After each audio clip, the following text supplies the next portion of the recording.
This program features live coverage of an African safari and may include animal kills and carcasses. Viewer discretion is advised. Welcome everybody to this beautiful green breezy hilltop on and beyond Phinda, and look what we have found this afternoon straight out of the lodge. This beautiful female leopard lying on that exposed branch. Amazing.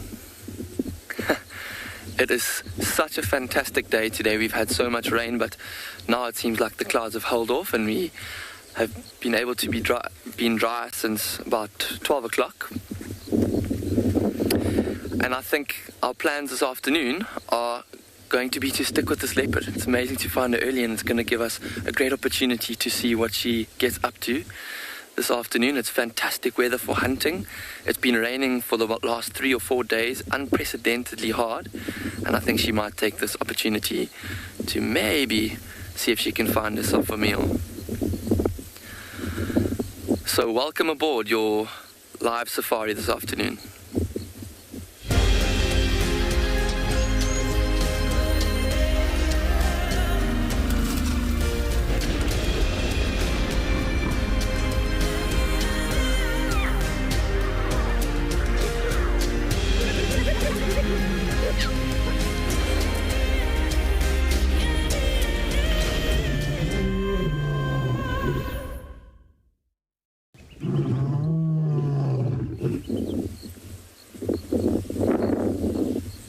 You can just see the grass in front of her waving in this breeze, and it's quite strange to see a leopard sitting on such a small little spiky straggly tree. And I think because the ground is so moist and so damp, there must be puddles everywhere. She's just trying to get a place off of the ground, off of the mud, and rest while perhaps she decides her next move. It's amazing that she was actually spotted because she's quite a way off the road, and there is no off-roading for us today because the ground is so wet. But she is giving us some amazing viewing at the moment.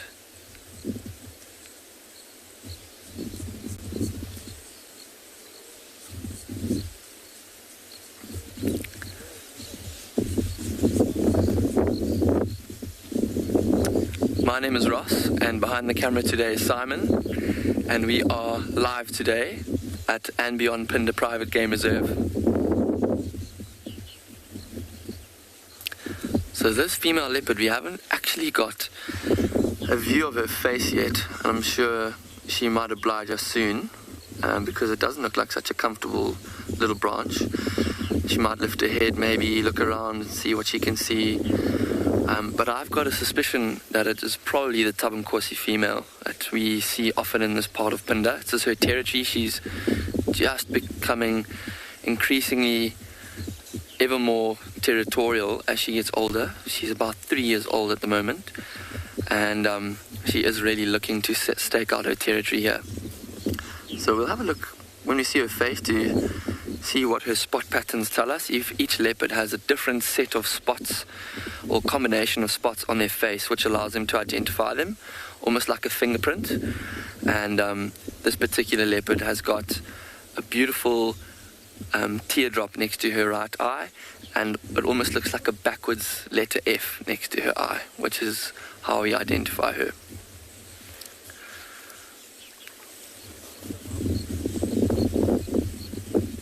You can actually see her belly hanging down. It doesn't actually look like she's lying with her belly on any kind of branch. It looks like it's just hanging down between two branches, which doesn't look very comfortable at all. So we're hoping that she will reposition a little bit in the next few minutes, but there's no rush at all. We've got plenty of time to enjoy her as long as she obliges us and sticks close to the roads. But for now, we are going to stay with her for a bit, and we're going to send you over to have a look at the weather for the afternoon.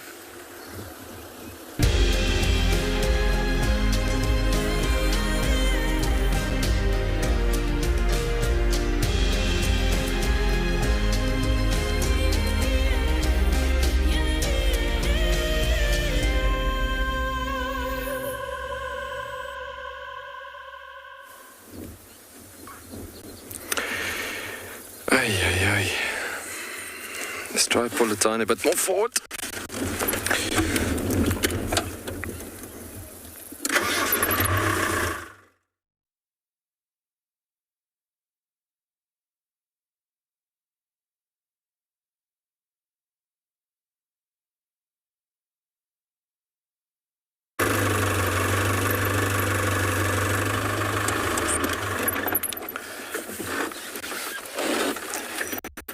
Look at what we've just found right here in these beautiful plains. We have just found a couple of oryx with their babies, and in the beautiful plains of the Kalahari. Welcome to Tswalu. I am Yuan, and behind the camera this afternoon is Morgan, and we are your team in the Kalahari for the afternoon again.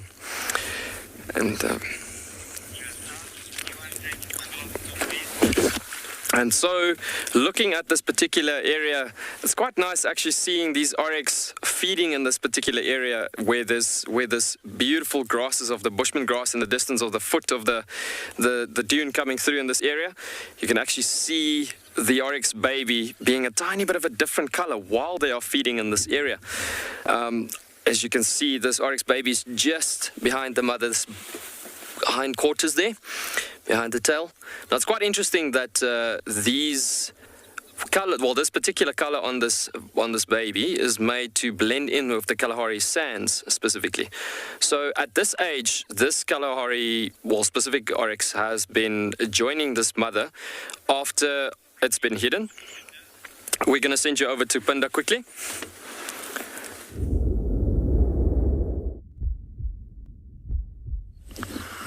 So, welcome back everyone. We have just seen this female leopard starting to show some signs of movement, and you can just see her there slowly stretching and starting to come away. Oh, look at her face. Look at that beautiful face. It does look like the Tabankosi female. So what happened was she just really looked uncomfortable on that branch, and you can see it now. Super spiky, and it can't have been pleasant for her, and she tried to reposition, and now I think she thought, no thank you, I'm going to find another little place to rest. I wouldn't be surprised if she finds another tree on which to sprawl herself. But she looks like she's in no hurry whatsoever. She's just looking around, scanning her surroundings against that beautiful backdrop of trees. Everything is just so green at the moment. I'm just having one lazy old Monday afternoon. Now in the previous time we saw her, about 10 minutes ago, we did see her belly. It did look like it was drooping down, but I couldn't tell if it was just the way that she was lying or if she looked like she's eaten something. Okay, now so we're going to try and stick with her and pray and hope that she walks closer to the road, because otherwise we may just have some trouble finding her again. But the way that she's taken down that tree makes me think that she will head slowly this way. And we're going to keep a very sharp eye on which direction she goes. So now she may find another big tree, and there aren't too many big trees around that I can see. So she might have to walk a little bit to find one. In this area, she will probably know most of the good trees, or she'll have a few favorite trees that she uses to rest in, so I don't think she'll have trouble finding a place. And on her way, who knows, maybe she'll come across something else that might interest her, maybe a herd of impala. But we are going to now try and relocate her and try find her again for you. For now, we're going to send you across to Djuma.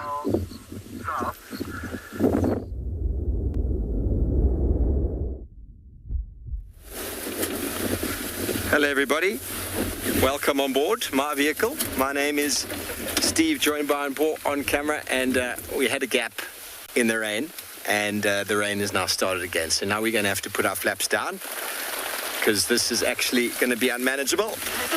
Let me just pull over here. Oh my word.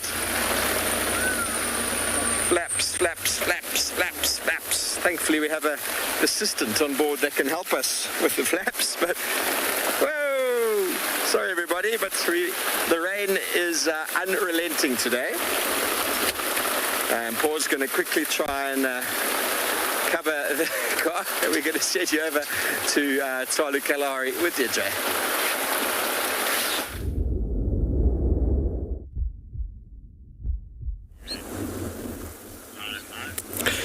Look at what we've just found right now. There's a beautiful steenbok female, and it's actually quite an honor and a privilege to have the steenbok standing still. Generally, it's an animal that is quite shy and quite skittish actually, and it gets to a point that whenever they see or hear vehicles coming, they generally try to run. But as you can see, the wind is blowing quite strongly still this afternoon. Look how nicely she's representing herself there. And gorgeous, gorgeous to see this animal in the open. This is one of those species that would be specifically, well, be quite strongly mixed feeders. As you can see, she's just starting to feed on some of the leaf litter of some of the bushes there, or some of the leaves, and just enjoying a fantastic meal this afternoon. And in a typical area where she's at right now, so they are quite territorial, and they, like the wildebeest, would be choosing a specific area where there's fantastic sweetgrass species in an area as well. But when grasses start to become a bit lesser in amount, you typically get to a situation where they then would have to have that extra supply of plants and leaves in a certain area. But what a gorgeous steenbok female. This you don't get to see a lot this close by, and there we go. I was waiting for that to happen.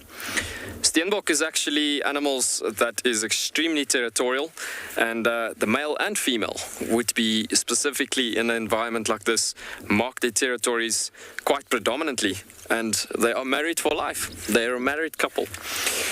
Right, let's continue taking the road down here. Look at this beautiful southern ant-eating chat. It just flopped up and about. We just spoke about those birds this morning coming across. Yeah, guys, sorry, there was a bit of tech issues earlier on. We missed the intro there, but yeah, like I said, I am Johan, and behind the camera is Morgan. this afternoon. But yeah, there we go.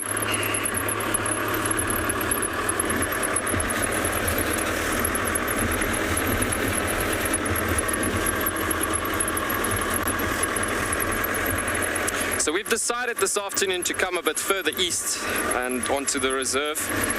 Driving a bit further east into this area, you'll see in front of us there, it spreads out all into more mountainous sections where it's a fold mountain range opening up in front of us, alongside with semi-savanna woodlands in this particular area.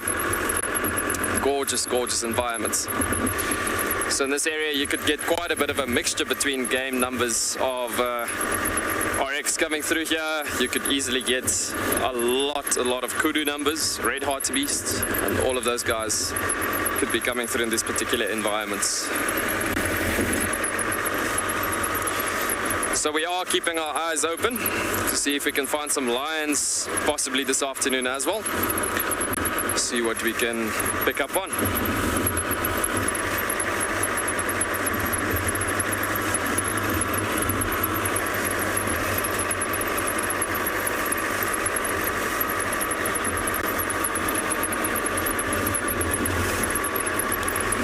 Sinek, you've just asked, do we get klipspringer at Tswalu?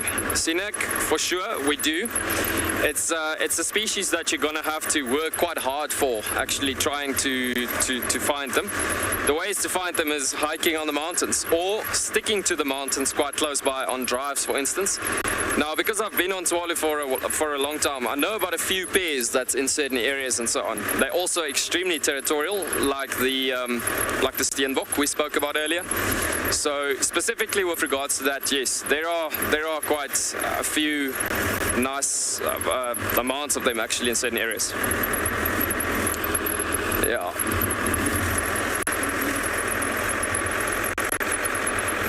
But yeah, special species. Very, very cool.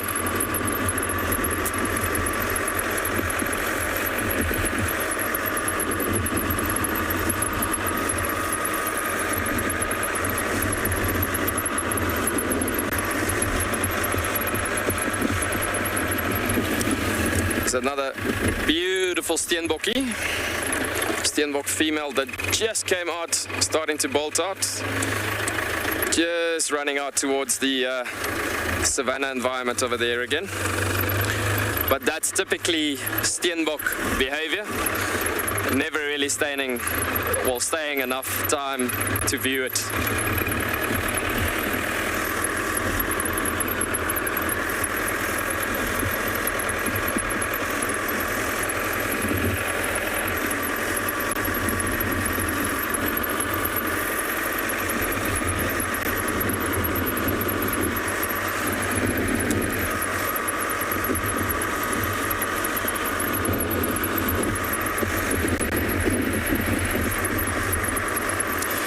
We're driving in quite a different region this afternoon as opposed to what we've done this morning, thinking about the dune fields formations especially.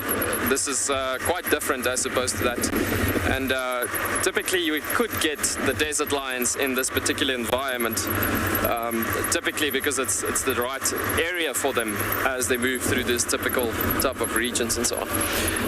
There's some interesting different plants in this area as well that I've just noticed there, but I'm gonna rather keep on going and see if we can get a better example of that particular one I've just seen. But yeah.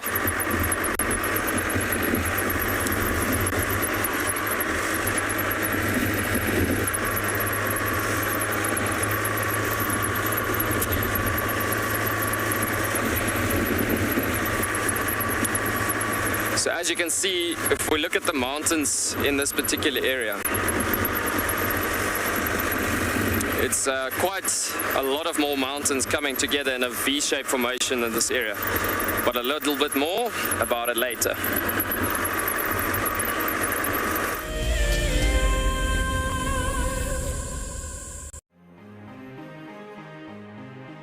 Hi, I'm Sue. I'm from South Africa and I'm the incredibly lucky winner of the Tswalu competition. Tswalu has so much to offer, but we're really looking forward to the game viewing options, as going out with a personal guide who has so much knowledge will just be exceptional. Motsi Lodge looks absolutely amazing, and we're so looking forward to spending time there. It really is out of this world. I only registered as an explorer towards the end of January, so when the email arrived stating that I was the winner, it took me totally by surprise. I'd just like to thank Wild Earth and Tswalu for this most incredible prize. It really is a dream come true. Wild Earth Explorers, it's in your nature. Oh, my dear, I do find you most attractive when you're covered in bird lice. Oh, Charles, I love it when you peck at my head and clean the bird lice off me. Let me say hello to Barry here. Hello, Barry. I'm just going to examine you for some bird lice. Charles, I don't know if I'm comfortable with that. Oh, all right. I shall look for bird lice for myself then.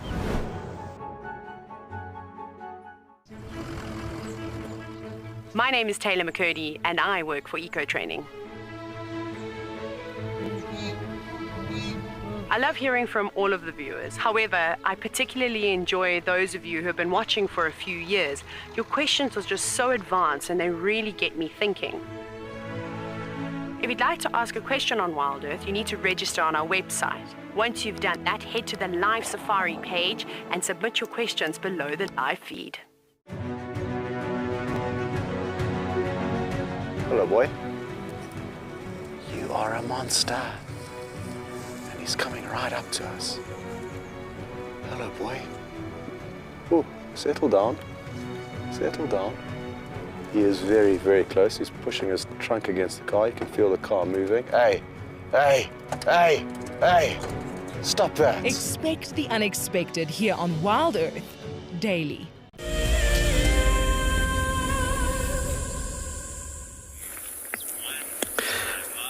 Welcome back to Tswalu.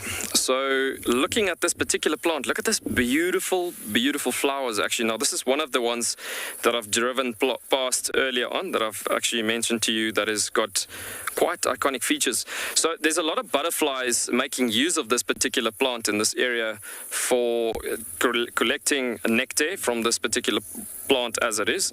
And this plant is actually not a parasite. The actual plant that's happening here is the blackthorn. Morgan, if you can have a look there.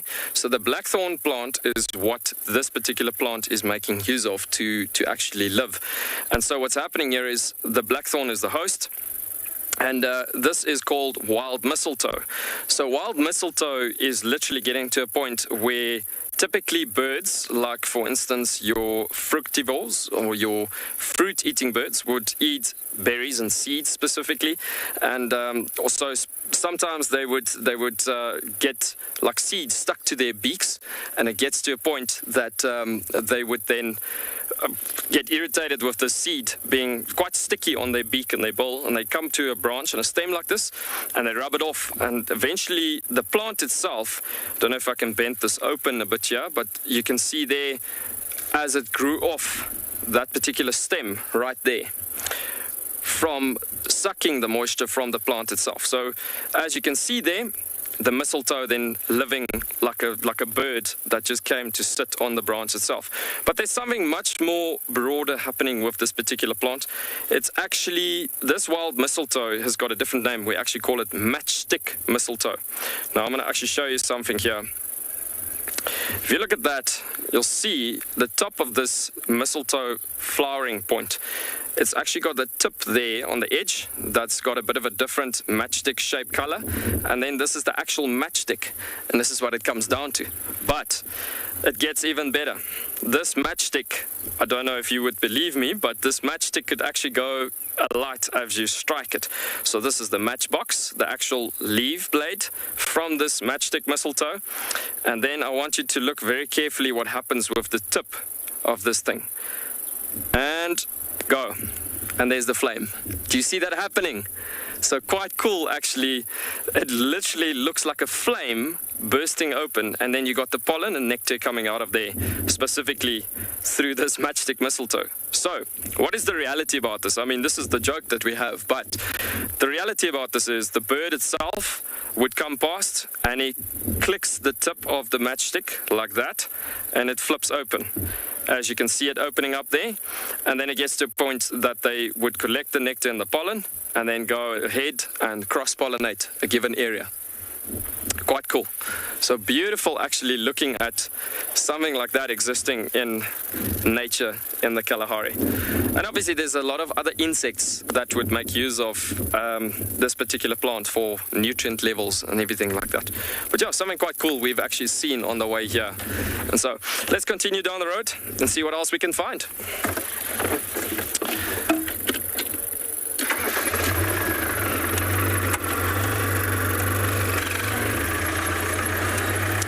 As you can see, there's quite a lot of those little red tips sticking out all on top of these blackthorns here, and it's just because the blackthorn tree or shrub, if they are small, they are quite present to be rubbed off on that particular branches and stems.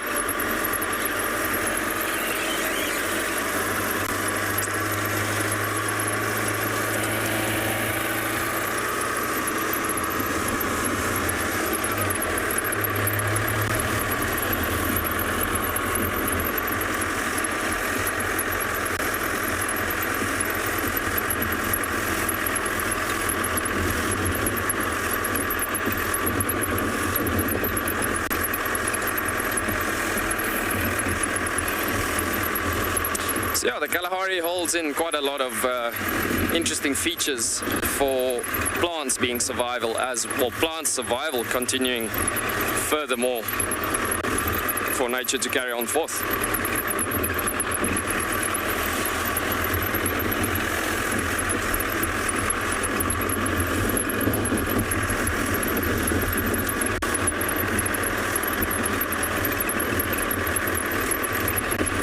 More so over Harry, you've just asked, do only insects pollinate plants? No, you get birds like the nectarines specifically. You get specifically talking about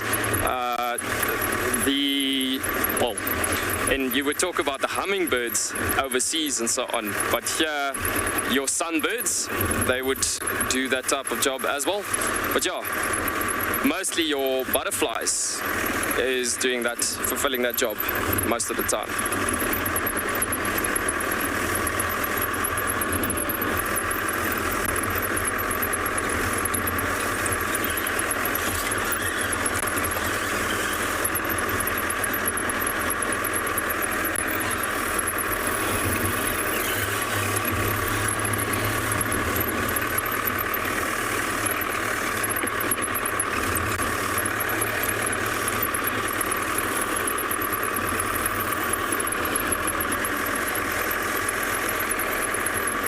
So it looks like the wind is quite strong on the plains still.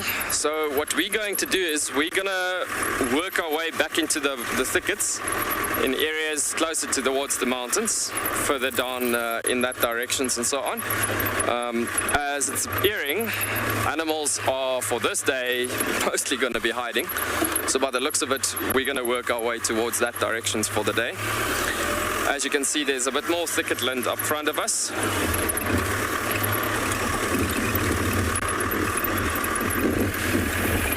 Again, like we spoke about it this morning, there's quite a bit of stress factor happening.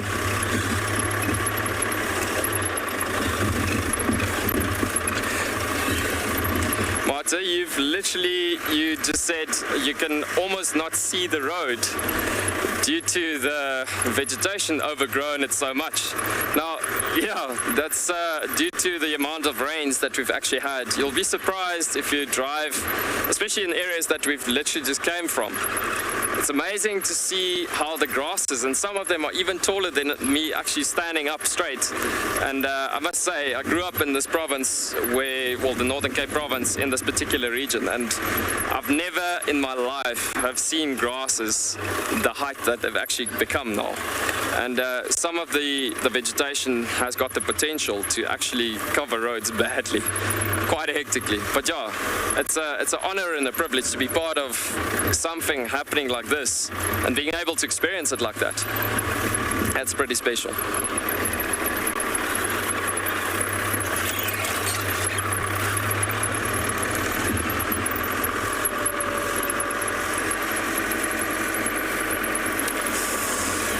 So even though the wind is still quite strong, we're experiencing quite high temperatures at the moment, so animals are also still quite in the shade for the early bit in the afternoon.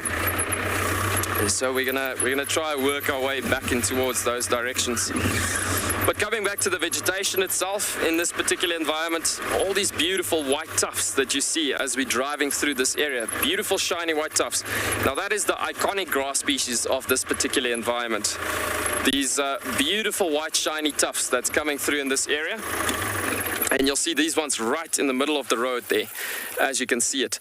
That is actually called Bushman grass. And the Bushman grass, that is the sweet veld of this particular environment of the Kalahari region. And you can see those beautiful white tufts fluttering in the wind there. But yeah, whenever you got land or property wherever those Bushman grasses are in abundance like that, it means fantastic feeding as it is. But yeah, gorgeous to see them like that. And that's typically obviously where you're going to get your selective grazers like wildebeest, the oryx, and even the red hartebeest. That's also a species we're going to try to see if we can find some of them this afternoon as well. Red hartebeest.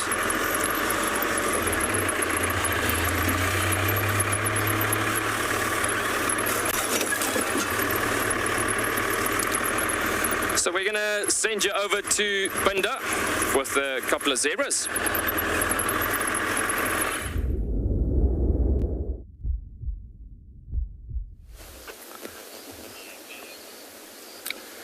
Welcome back to Ambient Pinda, everyone. We have unfortunately lost the female leopard that we was planning on spending some time with earlier on. But we've managed to very nearby where we lost her. We managed to find the zebra and giraffe, and I think these zebra are quite hurriedly making their way off this grassy patch because I think they can smell her still. So yeah, and see if maybe she doesn't pop her head back out. The only reason we lost her is because we are unable to go off-road because of all the rain. But it wasn't like she went too far, or it didn't look like she was going to move too far. So we're going to keep trying our luck in this area and see if she maybe pops out. It is a very cool, very sort of conducive afternoon for hunting, moving around for big cats. So I don't think that the possibility of her coming out onto the road and moving around is too unlikely. So we're going to see what we can find. Maybe these animals will give us some clues as to what her position is. These giraffe, or this giraffe that you can see here, because of the height advantage that it has over us, to spot her lot.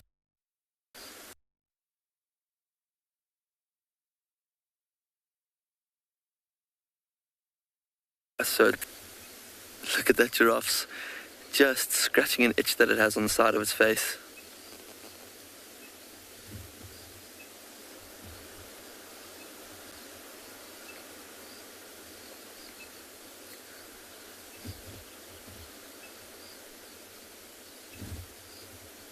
Looks very, very satisfying. And I don't know if you can hear the wind that is starting to blow. But it's starting to get very blustery, and I think that also might be one of the reasons why these zebras are getting a little bit more agitated, because the more wind there is, the less the zebras can actually hear and smell. And those are two senses that they rely quite heavily on to feel that they're safe. And they smelled the leopard earlier, they knew it was in the area, and now their sense of smell and their sense of hearing is effectively gone. So I think they've quickly hurried away just to make sure that they're out of danger. A female leopard that we saw the size of the one earlier probably wouldn't stand a chance in killing an adult zebra, most definitely not a giraffe, but there are 1 or 2 calves in this herd that could be potentially a bit more at risk to a leopard. So I think the parents or the rest of the herd probably playing it quite safe and taking it far away.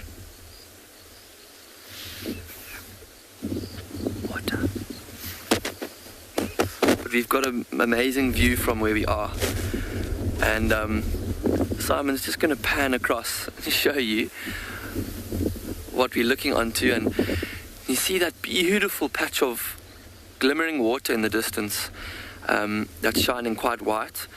That is actually the Isimangaliso World Heritage Site. That's not too far away from Pinda, and that's actually Lake St. Lucia itself that we can see from up here. And on a usual day, you probably wouldn't see much water there from this vantage point, but because it's rained so much, that lake has swollen to probably 5 or 6 times its size, and we are able to see it from Pinda, which is unbelievable.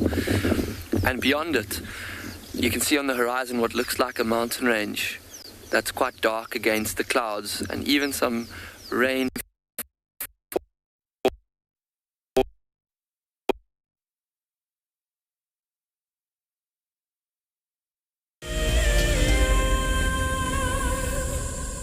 It's no secret that nature can heal.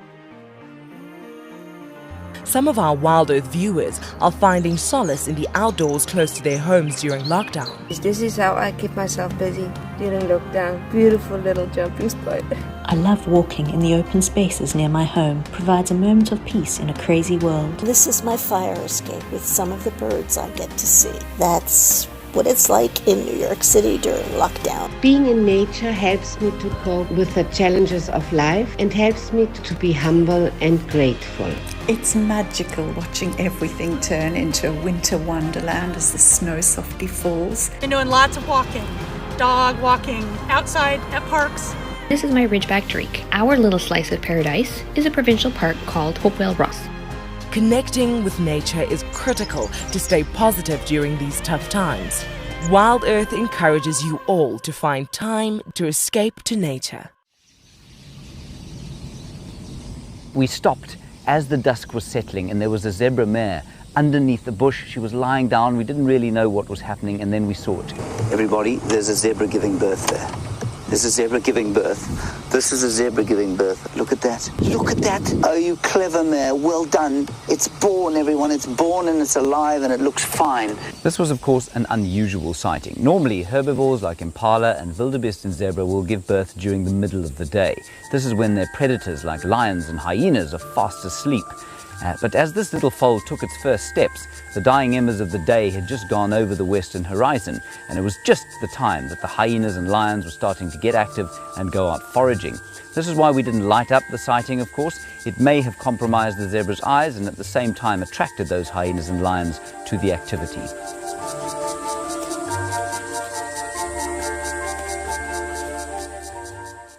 My name is Lauren, and I'm currently working in Djuma Private Game Reserve here in South Africa. I love answering your questions during the live safaris. It's my favorite part. It feels like you're on the vehicle with me, and I'm able to teach you exactly what you want to know. If you want to ask a question on Wild Earth, then you need to register on our website. Once registered, you must go to the live safari page and ask your question below the live feeds.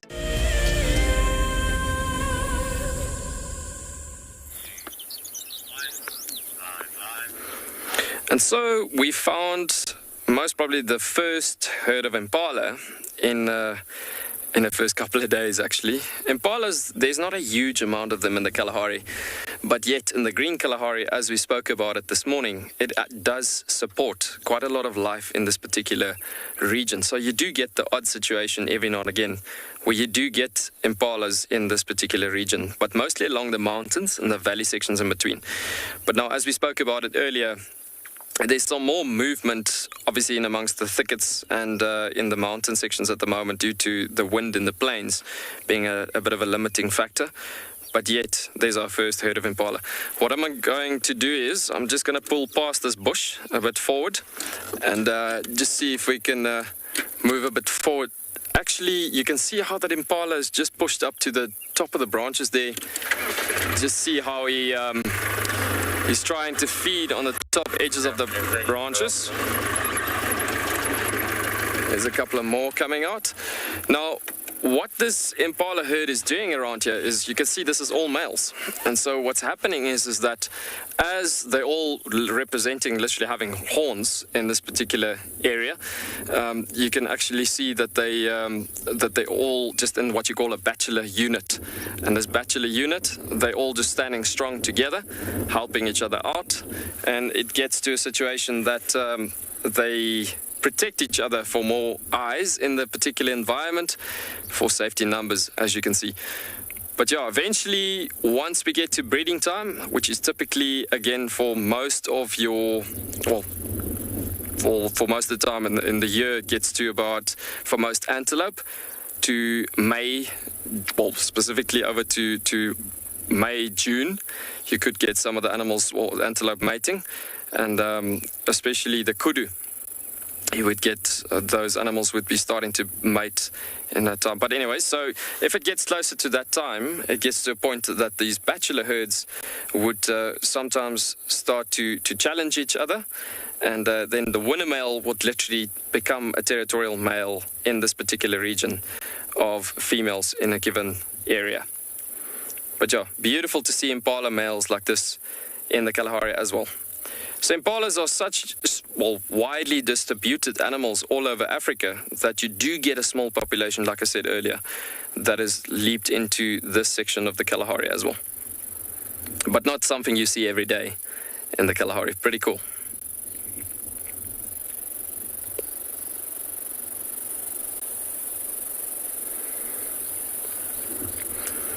Very nicely displayed the counter shading on that impala. You can see the top end of the back is much darker brown than the bottom section, and that is typically, that boundary line is to create a flat appearance on the body itself.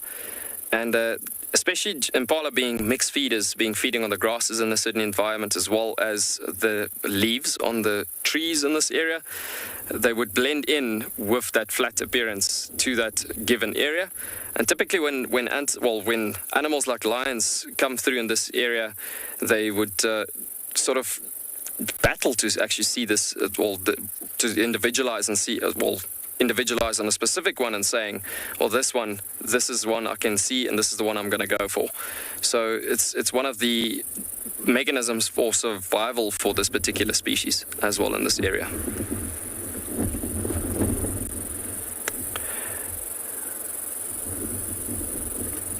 Just munching their way along as they go.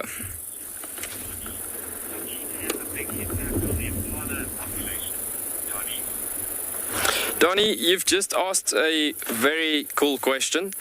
You asked, does the cheetah have a huge impact on the impala population? You know what? The impalas actually do pretty well in these mountains. And if you look at the cheetah distribution or where they live generally and where the biggest population of them are at, it's mostly in the dunes. Whereas if you think about the impala, where they mostly live is around the mountains.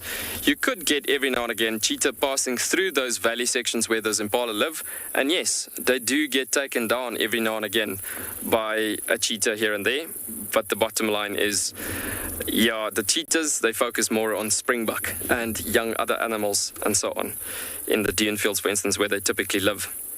But yeah, I wouldn't say that our impala population is under a threat due to cheetah.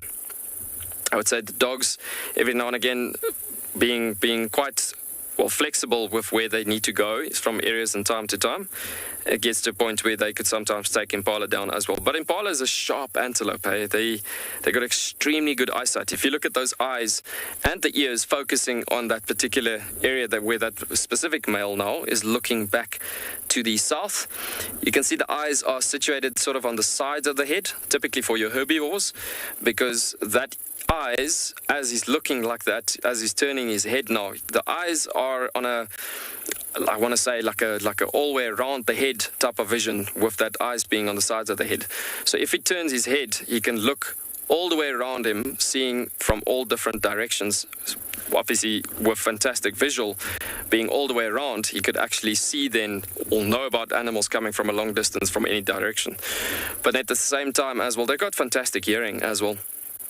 But again, at the end of the day, being a herd-like antelope, being an animal that live in these, especially if they're not part of a female herd, being a territorial male of that female herd, it comes down to that they will at least stick to these bachelor herds, and having fantastic senses, like I've explained with this particular way, with the eyesight, gets to a point that they are well covered in that matter. So yeah, impalas, they can look after themselves pretty nicely as well.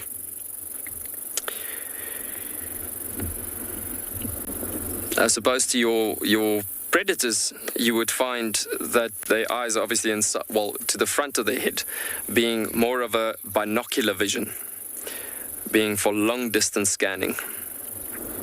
If you look at your cheetah and wild dogs, all of your predators actually. But yeah, what a gorgeous ram that is actually.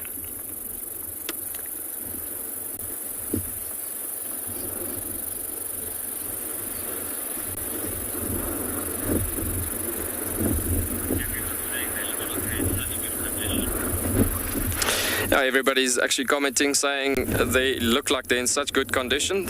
I couldn't agree more. They're doing actually fantastically well. It is what it is. The vegetation is just supporting life so much in the green Kalahari, and so with that in it all, it comes down to that beautiful shiny coat.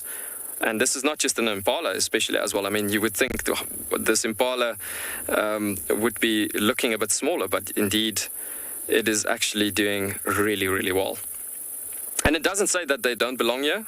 It's like I said earlier, impalas, they do pretty well in the valley sections of the Koronaberg Mountains in this area.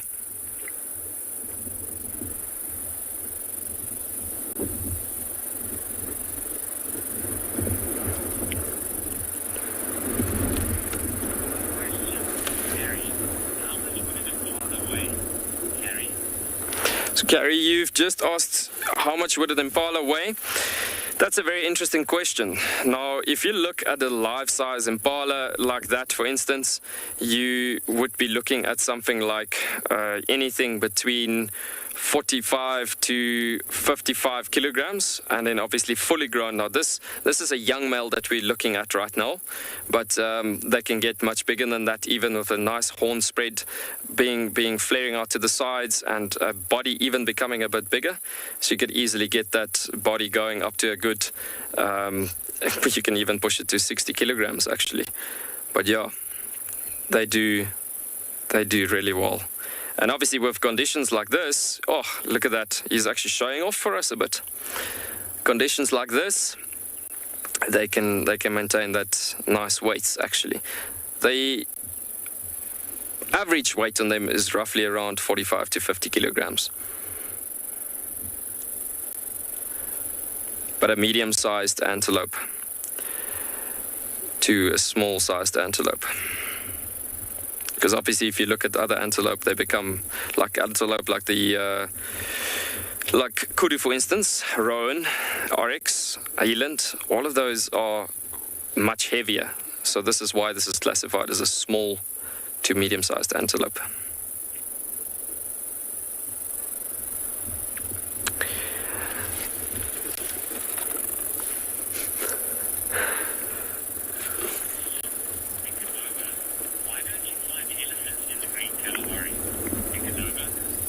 Nicanova, you're asking why don't you find any elephants in the green Kalahari? You know what? It's actually a situation of where I've touched actually the subject a bit this morning, where if you look at the ecosystem of the green Kalahari, it stretches from this northwestern corner of South Africa, then it leaps over to Botswana majority, and then it goes over to Namibia's northern sections. And then in that area, it actually gets to a point where it then touches and boundaries the southern end of an area called Damaraland, which is the Rocky Desert in Namibia. So how it goes is that plenty of years ago, when there used to be no fence lines between the boundaries of different countries on the African continent, they used to migrate through this massive ecosystem from the Rocky Desert up in the north of the Kalahari. Well, that's on the northern boundary of the Kalahari, on the northern tip, all the way through this massive ecosystem and all the way down to here, the desert elephants. So then they never really stayed in this particular area for longer than 4 or 5 days to up to about a month or so. It happened where they always used to migrate back up north to the Damaraland, to the Rocky Desert, and that is where the very well-known desert elephants are known for to be actually living in that area, specifically for Namibia. But yeah, if you think about the bigger picture, if you talk about reintroductions of elephants, desert elephants in a reserve like this, now this reserve is big enough to actually maintain a small herd of desert elephants if you wish. But if you think about it, it gets to a point that if an animal truly only migrated and traveled through here at given times, then it gets to a point that it will then specifically go to areas. Sorry guys, there's a vehicle of our security vehicles possibly coming past. But yeah, coming back to that situation, you possibly could say, okay, well, if you introduce a small herd of desert elephants, it could get to a situation where they might demolish the area, because if they never invested to stay permanently, why would it be then a good thing to keep them permanently here? So then it's better to look at animals that truly belong in this environment and then go to other areas that makes other areas so much more special, like obviously the Damaraland in Namibia, or in the tropical regions in the eastern section of South Africa, KwaZulu-Natal, from Punda side all the way across to southern Kruger, all the way into the rest of Kruger. So the savanna elephants, and even in the Eastern Cape you could get sometimes the tuskless elephants. But yeah, bottom line is, that's it. So we are going to send you to Ngala for the introduction.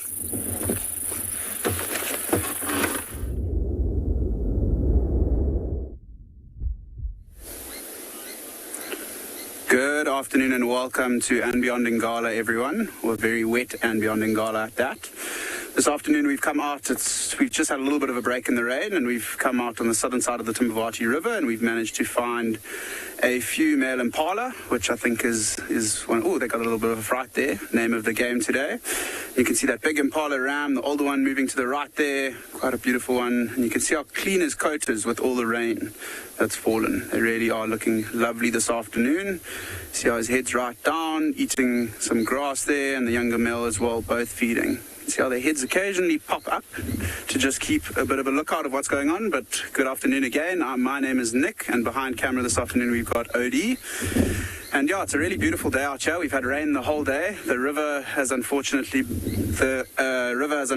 become uncrossable this afternoon, so we won't be heading onto the northern side. But that's not the end of the world. There's still lots of game around, and nice to have started this afternoon with some impala that have now moved off. And if Odie looks up there towards the clouds, you can see it's a very gloomy and Beyond Ngala. Very dark and grey, and the weather's been like this for the past 2 weeks almost, I'd say. It's water everywhere, mud everywhere, and nice and cool though, so the animals are moving around a lot more during the middle of the day.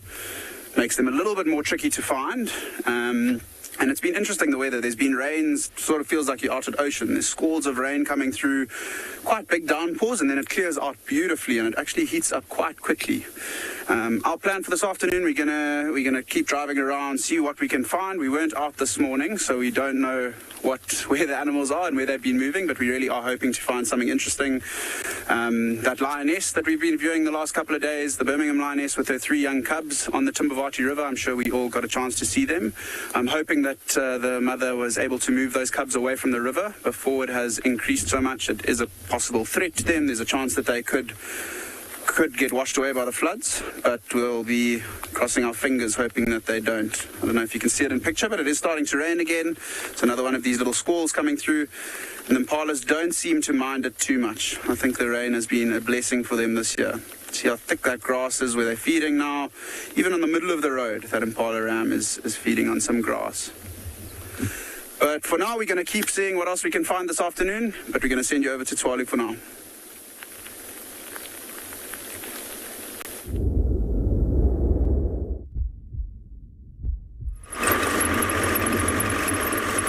So, welcome back. We have decided just to drive further down the road here and just see what we can find. We've just received an update from some of the staff on Tswalu that there's a giraffe carcass further east on the reserve, and yes, there were some lions on that carcass. So the lions are up and down in that area, and it's unfortunately an area that is behind the mountain, so we're going to battle to pick up on some signal there, but yeah, maybe up and down between the carcass and the water we could be getting a spot where we could get them on the way to water. So I'm aiming for the water point further north. It doesn't sound like those lions are there at the moment on that carcass, but yeah, they're up and down between the water and that destination. So there's another water point just further north from here, and so we're gonna see if we can get something happening out there in that direction.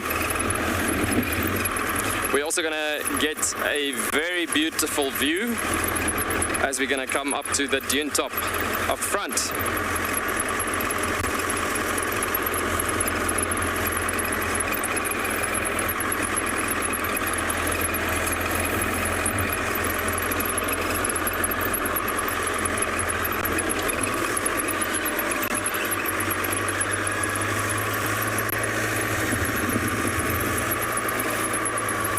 Some beautiful little birds flying around all over the show around here.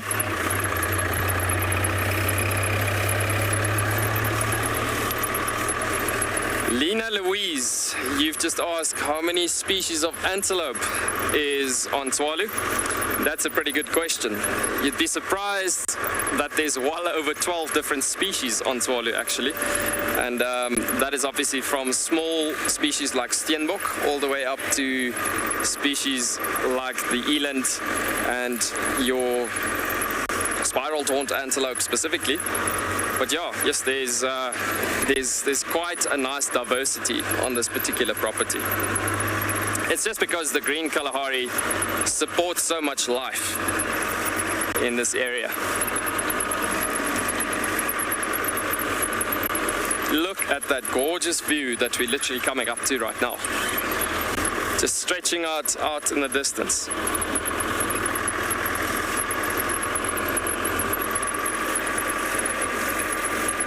And it's just a complete different view as opposed to the dunes that we've driven this morning. We are coming over a slight bit of a rise of a dune here.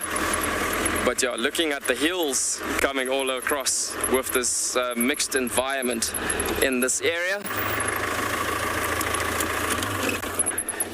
So you can actually see that there's a very, very beautiful view with the mountains of the Coronaberg mixed up to the woodland environment down below, and obviously in the foreground you can actually see the savanna. So quite a nice combination in these eastern sections of the reserve as well as opposed to the western sections and central sections and so on. We touched on that subject a bit this morning, talking about the beautiful differences and diversity on the reserve itself.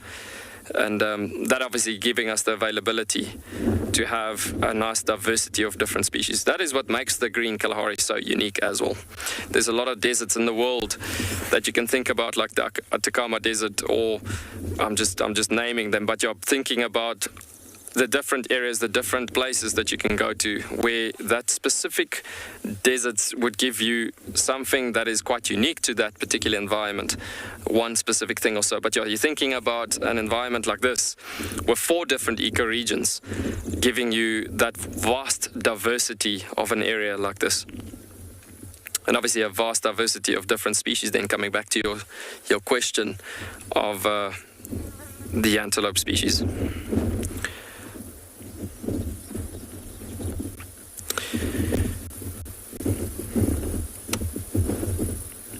That's truly a gorgeous landscape. So beautiful.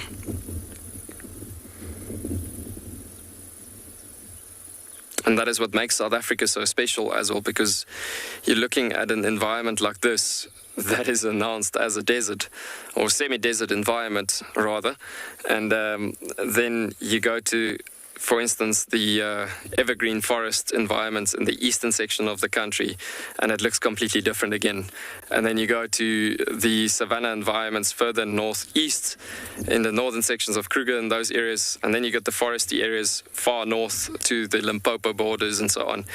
And to the Namakwa region, further to the western sections of the country. I mean, it's just the diversity of this country is just, may I say, mind-blowing. It's just so incredible. But yeah, that is what makes this country so unique, looking at that diversity all coming together. Beautiful. So I think what we're going to do is we're going to continue sticking to our plan and continue to that nice waterhole coming up further down below.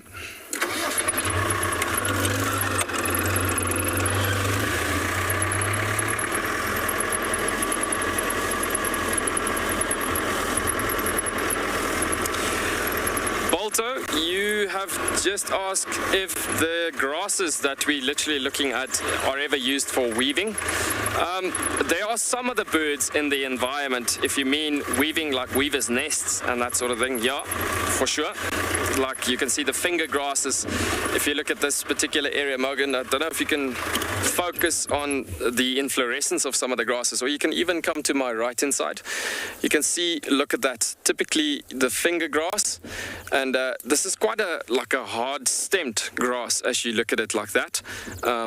But yeah, some of these inflorescences could be broken off by, especially like the white-browed sparrow weavers that we spoke about this morning, and could be used, but mostly if you go to the right a bit there, Morgan, there's the inflorescence of the bushman grasses, which is much softer material for them to use. So to build the nest, that is actually a bit of a better combination to make use of for most of the nests in the area. But yeah, pretty good question. A lot of things in the Kalahari gets utilized by a lot of components and a lot of organisms. A lot of things in this ecosystem goes hand in hand together, where it helps each other out. This ecosystem works quite strongly like a strong chain full of shackles. And all of these shackles in this chain is working so strongly together, helping each other out, supporting each other in that way. Take one of those shackles out and the whole entire chain might collapse. Not might, actually will collapse. So yeah, it's a pretty special ecosystem. Very, very awesome.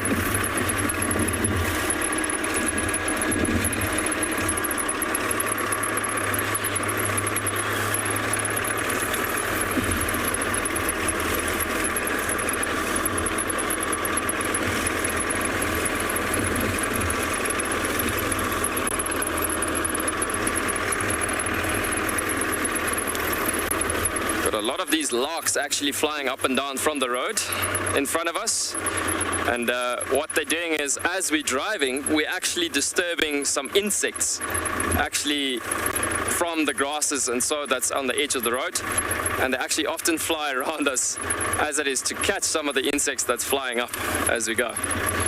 It's quite interesting. There's some butterflies coming across there as well. Yeah.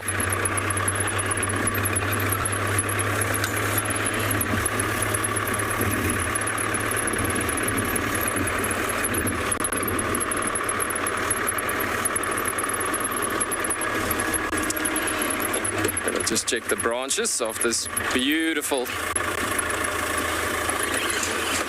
shepherd's tree. I'm sorry, Jared, I just missed that comment.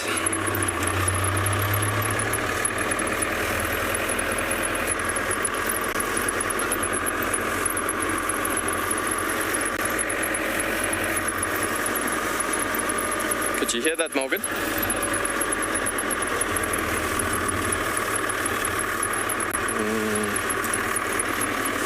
I wonder.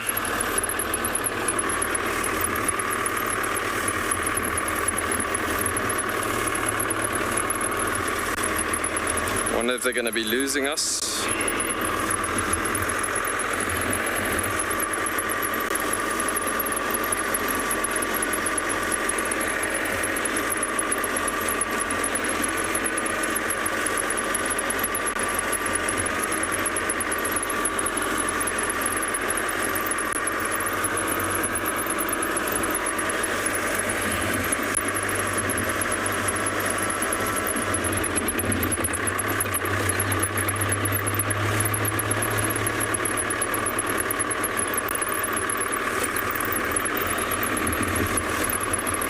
You can see how some of the grasses in this area is coming quite nicely. Some of the bushman grasses in amongst the blackthorns and the shrubs in this area coming up quite nicely displayed.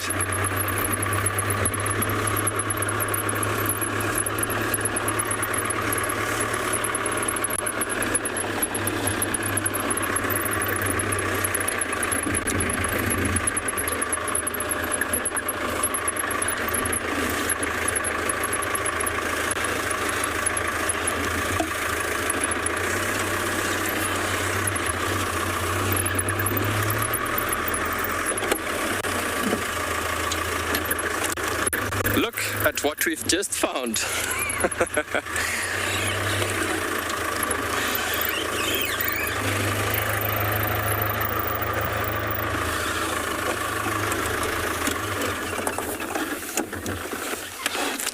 A sleepy male lion, as we literally just arrived.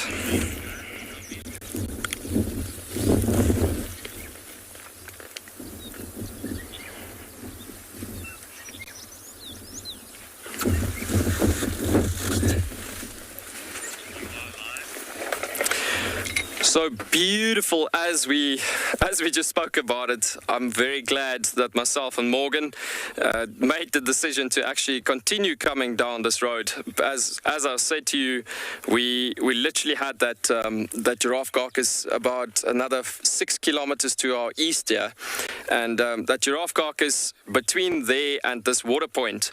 As I mentioned earlier, the possibilities are strong that we could pick up on some of these lions in this area. And there it is. What you're literally looking at right now is one of the rarest lion species that you'll ever see in your entire life. So what this is all about, I must just say, like, we're literally just being surprised by this lion because it was so flat in the grass. We literally had this male lion literally picking himself up in front of us right now. So yeah, it was quite a surprise. But anyways, as we made that instinctive decision, there it is. One of the beautiful giants of the Kalahari that is really a strong gem to this particular environment. It really comes down to this cat being a very important species to this ecosystem, as there are keystone species to this environment. Beautiful, so gorgeous. I'm going to just pull a bit forward and see if we can get a bit of a better visual here, and see if we can clear out that beautiful dark black mane.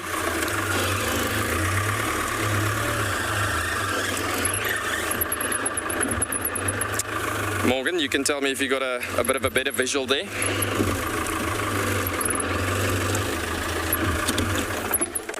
How's that?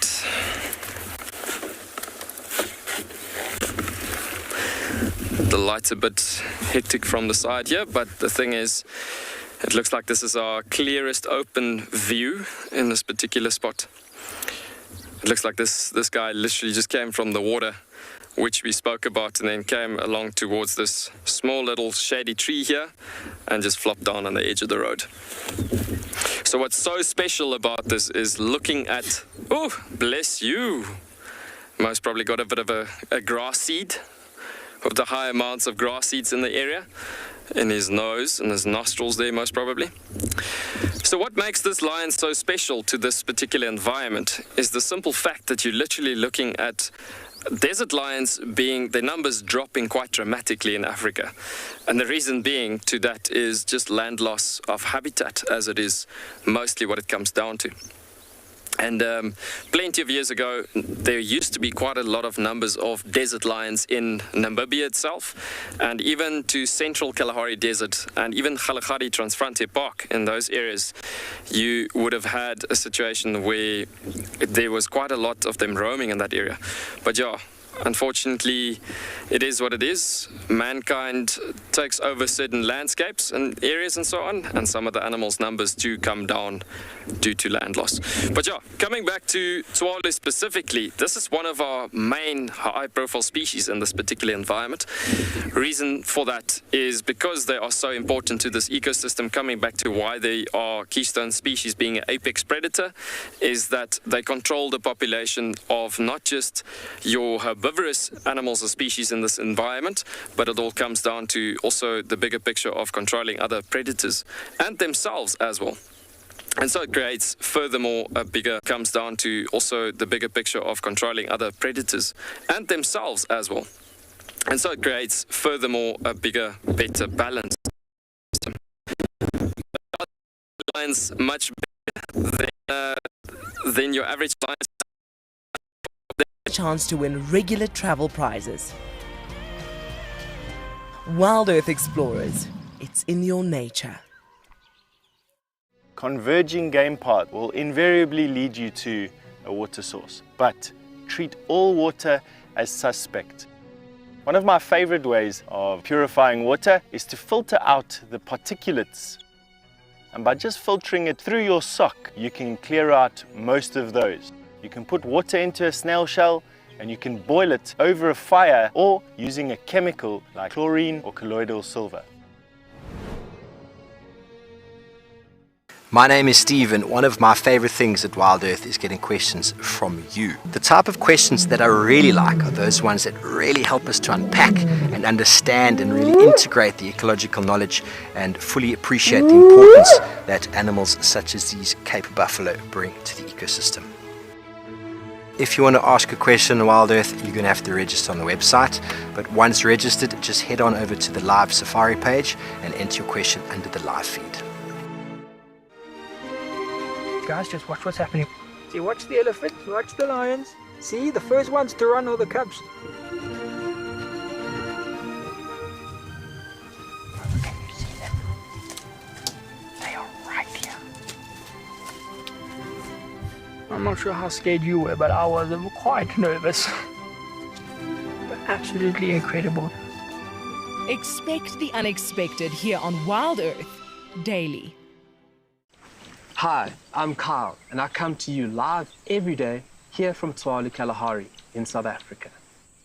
My favorite bird has to be the social weaver. The enormous nest that they create, their survival tactics to inhabit these harsh and unforgiving environments, and as well as their complex social arrangements is truly remarkable. And the interconnectedness with the ecosystem shows us that we are too. Catch up with the guides daily here on Wild Earth.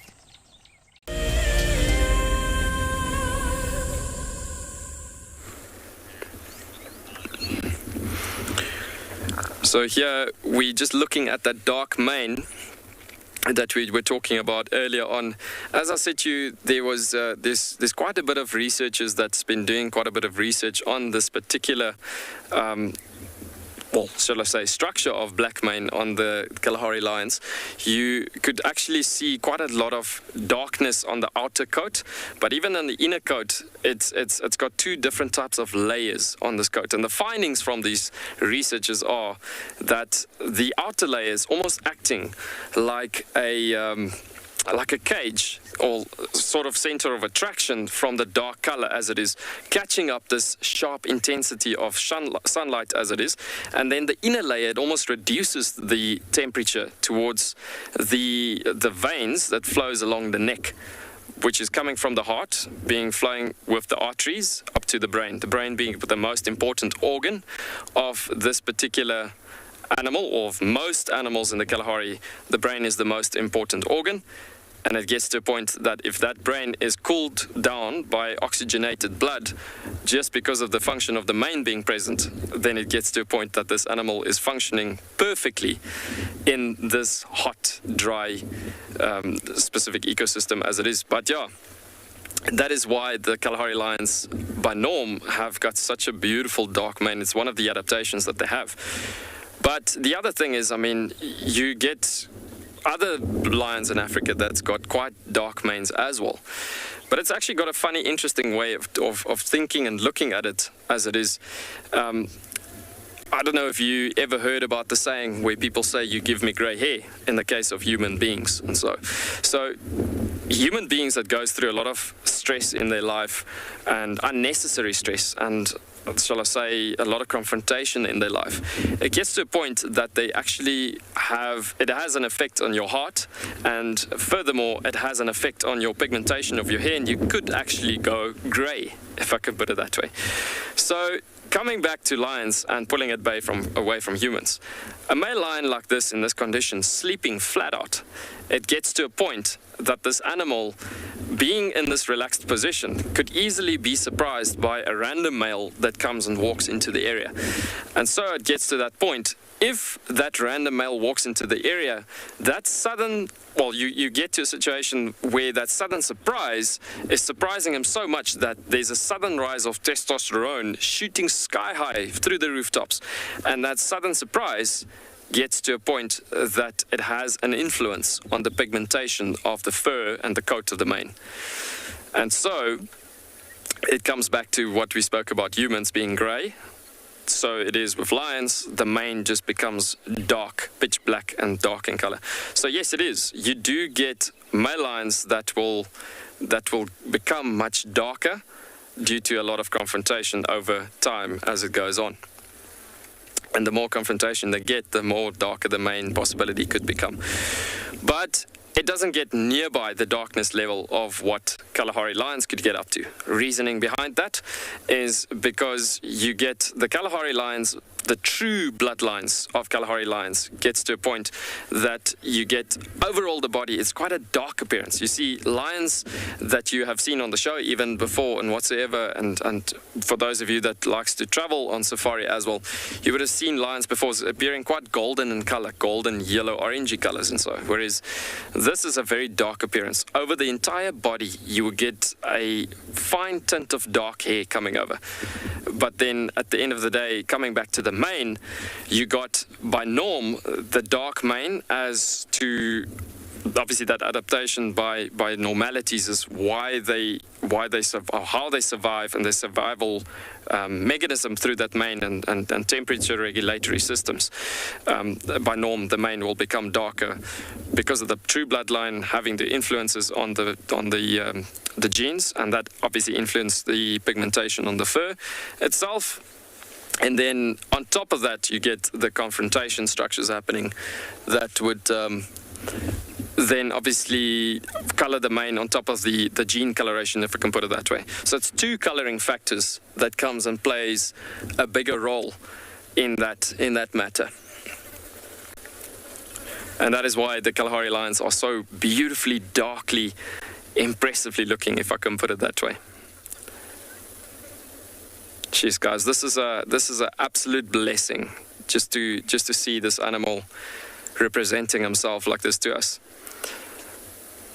One of the rarest of rare of lions to be able to see on safari.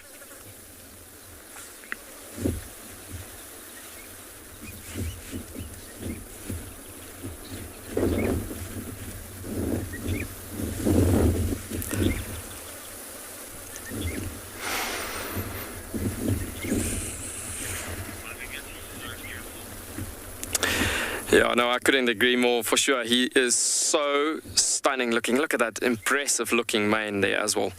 I mean, yes, he's quite a quite a relaxed guy at the moment, just flat out on his back.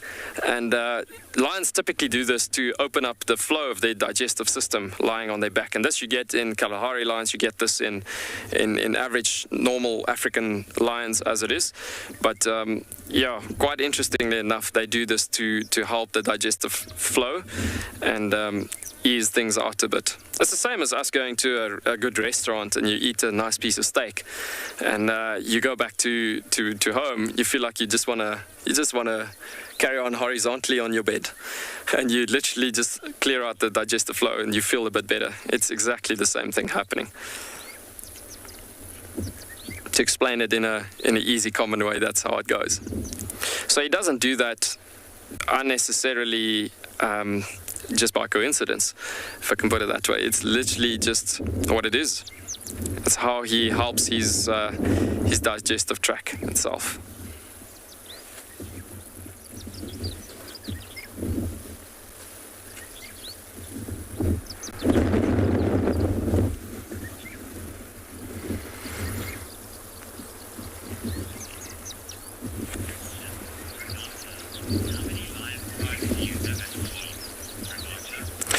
Renata, you asking how many lion prides do we have on Tswalu? So we, on a reserve this size and being this big actually, we've got 2 big lion prides. Now coming back to what we spoke about this morning, we said that the way to survive in the Kalahari, and you'll hear me talking a lot about this, is specifically the way to survive is teamwork, family units and partnerships. So you get rather larger lion prides, big packs of wild dogs as they progress over time. Big cheetah coalitions, big lion coalitions. And this guy, by the way, he actually does belong to a coalition of a couple of males in this area actually. But yeah, every now and again they do split up. But coming back to your question, 2 lion prides. We just out of identification purpose from a territorial point of view, it's a northern pride and a southern pride. You might have heard about the northern and southern pride from previous broadcasts. But yeah, this guy's, as I said, he's belonging to a coalition, and they rule and regulate this land. Well, in charge of these prides, coming and going between the 2 prides as it is. And the northern pride is about close to over 10 animals now. I know there's some newborn cubs in that pride as well. It's quite far up north into the reserve that they've recently been seen about 4 days ago or so. But the southern pride, they roam the areas that right in the beginning of the afternoon where we've driven. That's the reason why we've driven there, because we wanted to also see if we can pick up on the southern pride in the south. But yeah, southern pride is also well over 10 animals in that pride. They actually, if I'm correct, because there's a lot of newborn cubs that was in that area as well with that pride. I think they're approaching 15 lions now shortly. But yeah, nice big size prides, again, because that's the way to survive. That's the technique. So they build with the young lions, they build skill and knowledge, and they train them quite nicely. And then it gets to a point furthermore where they get to success in survival. At the end of the day, everything goes around with survival. And that is what's more important than things like mating and all of that. At the end of the day, in an environment like this, even though it doesn't look as tough as we're saying it is, talking about the greenery and the amount of greenery and the environment, talking about this particular area, it is still a tough environment. So there's way to survive, and there's ways to do it. And the ways to do it is exactly that.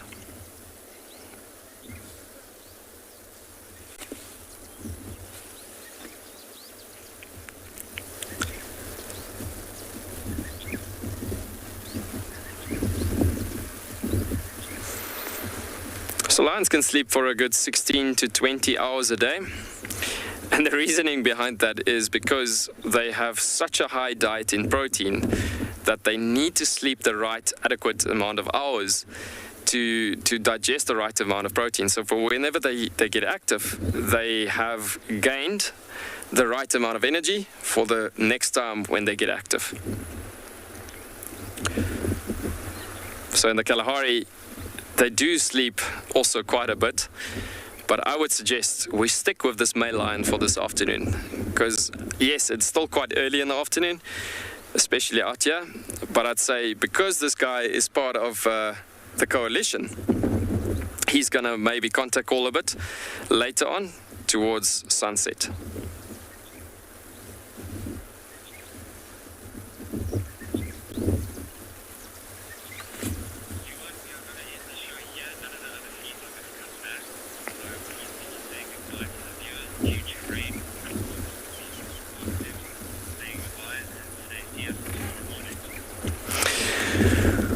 Alrighty folks, so there's a tiny bit of a bad news situation happening, but we will definitely come back to you tomorrow. And the thing is, apparently the other reserves have got quite a lot of bad weather, but I'm glad we could show you this beautiful Kalahari desert male lion in this particular area. And thinking about this particular beautiful animals, we will continue going with them tomorrow morning. But yeah, the thing is, we will come back to you tomorrow morning with the show again, as we are the only broadcast for the afternoon. But yeah, we will come back to you. Remember, we will be live tomorrow morning, 6 o'clock Central African time, and we will see you then.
to litter my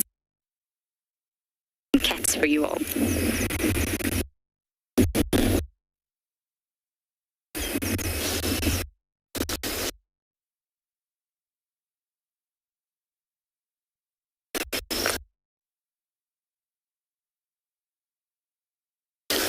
Talamati Pride is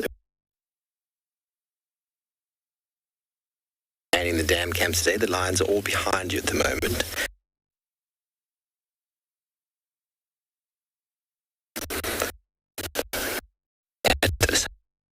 Walking a moment. Wind and where the lions were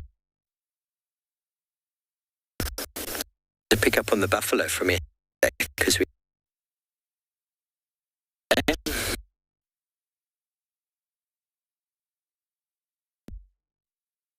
tracks didn't really follow up on them because we were in a low signal.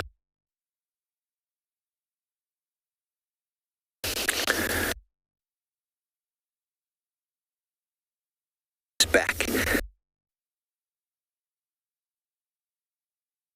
that would be able to get a hunt.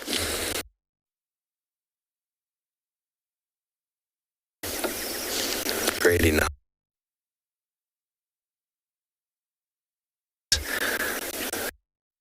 Still a lot.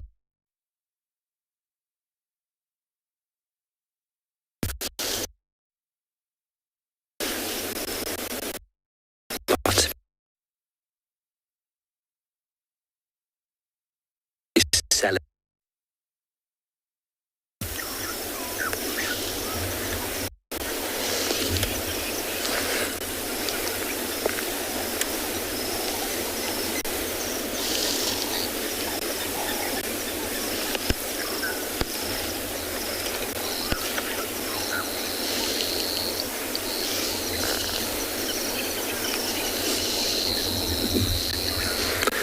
Sarah, before a couple of weeks ago, not often, probably a handful of times that I know of, might be more than that, but they used to come in and out again. But I think the Unkuhumas have seemed to have pushed a little bit more south, and so that sort of range changes, the territory and the seasonal movement changes. And, well, they came to this waterhole the other day and got 3 wildebeest, so I think they're thinking to themselves, I like that store, let's go back, shall we? Okay, so it looks like the hunt has dwindled for now, so let's go reposition so we can actually show you these lions looking so beautiful in the light. And there is an avoca male with them as well. Avoca male with them as well, so I think it's dark man. We just had a very brief look at him before. Coming down, and then we quickly zoom to follow, and he's the first one we found. Just looking at us. I didn't get a proper look at him, I just kept driving, because you always know the male lion's at the back, the rest of the pride is in front. Go find ourselves a nice shady spot that they all spread over here. Typical, we found them and they started spreading out, so we got into position for a hunt.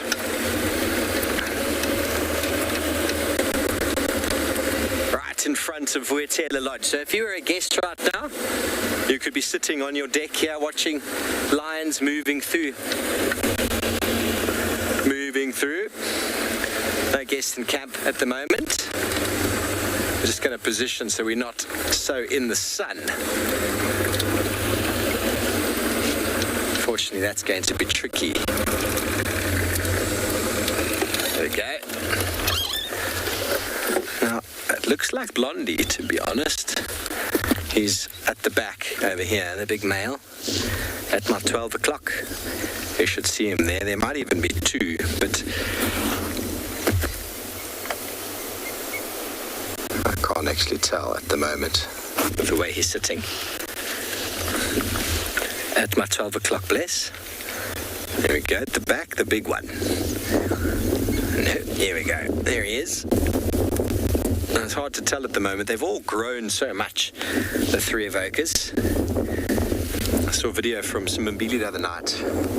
One of my friends, Brett Hawley's guest, sent a video of two male lions fighting, and one had a very prominent limp in his front right leg.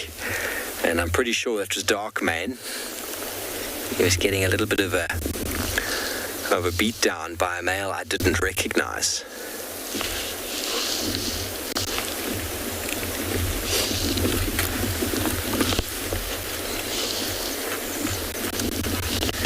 And we can go over to these lions over here then.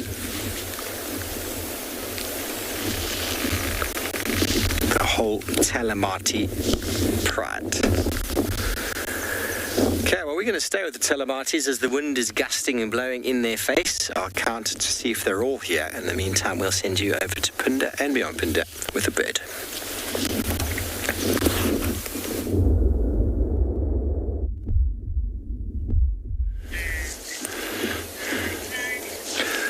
Welcome back, and we have found one of the more special birds in South Africa.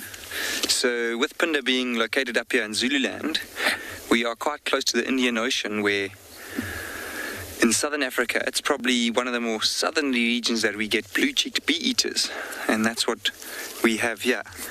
You can see it perched over this beautiful grassland, which is where you usually find blue-cheeked bee-eaters. They like to spend their times in open savanna and grasslands. If you look closely, you'll see just above and below its eye, it's got two beautiful iridescent blue streaks, where I presume it gets its name from. It's an interesting bird because it travels long distances to get here. It arrives in about October, and it'll leave most likely at the end of this month, and it'll go back up to Eastern Europe and Western Asia, where it will breed. And it'll spend the summer months there, and before winter arrives there, it'll come back down south to southern African regions again. I'm not sure if it'll come to the exact same spot, but it is interesting that they travel such long distances. And with these moist, grassy areas that they spend a lot of their time in, they prefer eating bees and dragonflies and other insects. They actually catch them while they're flying. And if you notice its long bill, that actually helps it, like bees, which obviously have quite a horrible sting on them. So that long bill helps them keep the bee far away from their bodies, so it's not able to sting them. So when they do catch one, they'll then rub it up against a perch that they'll be standing on once they've caught it, until the sting is gone, and then they'll swallow it.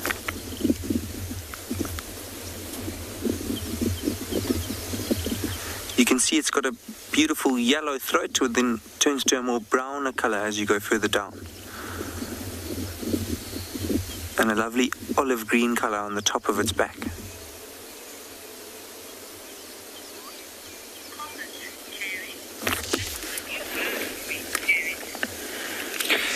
Kerry said that this is a new bird for her.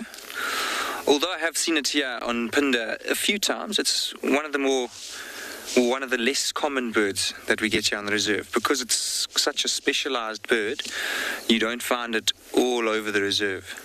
So you'll have to look in certain parts of the reserve to see them. And obviously they're only here for a few months of the year, so I'm also quite excited to have come across it.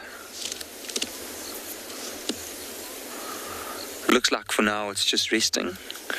It'll take quite a lot of energy to fly around all the time trying to catch insects. And you can see that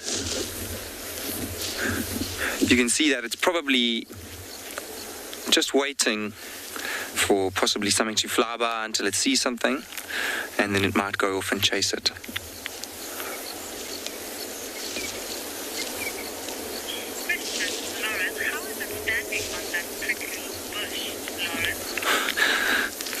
Lauren, I presume it's just found a little bit of a gap somewhere. It does look like it isn't very comfortable, but being quite a small animal, and it doesn't weigh a lot either, so it's probably just found a gap between some of the thorns. Lauren asked, how is it standing on that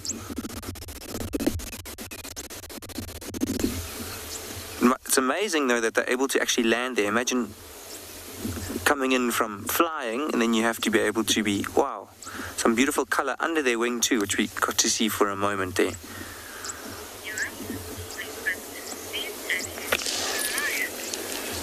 So I was just saying how amazing it is for it to be able to move from flying to, oh, wonderful. Now that it's flown away, we're going to send you off to Steve, who has some lions.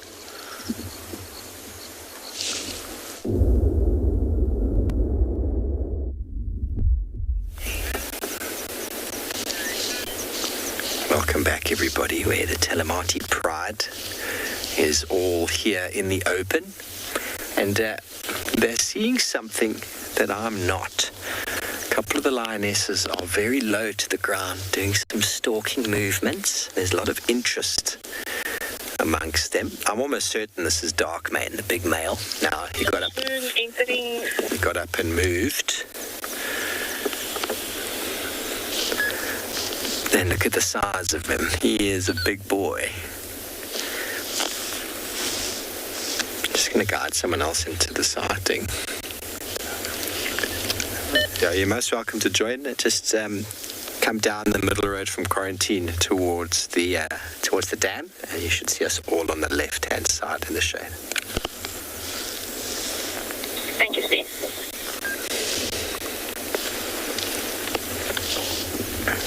Isn't he a magnificent fellow? Now, he walked up and there was a little bit of head rubbing and with some of the youngsters there, which is very cool to see. He's definitely the father of the cubs of this pride. And he's been with this pride for ages. We know the Vokas, everybody. 3 males have been in the area for just under 3 years now. And all 3 of them were sort of all over the place between the prides, and Darkmane, after sustaining a injury right here at this dam itself after hunting a buffalo, the whole pride of the Nkuhumas were here. He was then also mating with the other females of the Nkuhumas that have got cubs now, but he injured his right front foot very, very badly. He's never recovered from it, but he's still able to move and still able to do his thing.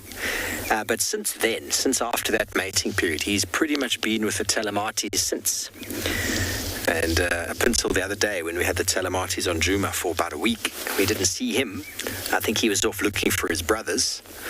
I think he went and had a bit of a boys' weekend with the bros. And he's now come back to do his duties. Or maybe he realizes, bless you, maybe he realizes it's, bless you, thank you, better off being 1 male lion in a pride than 3.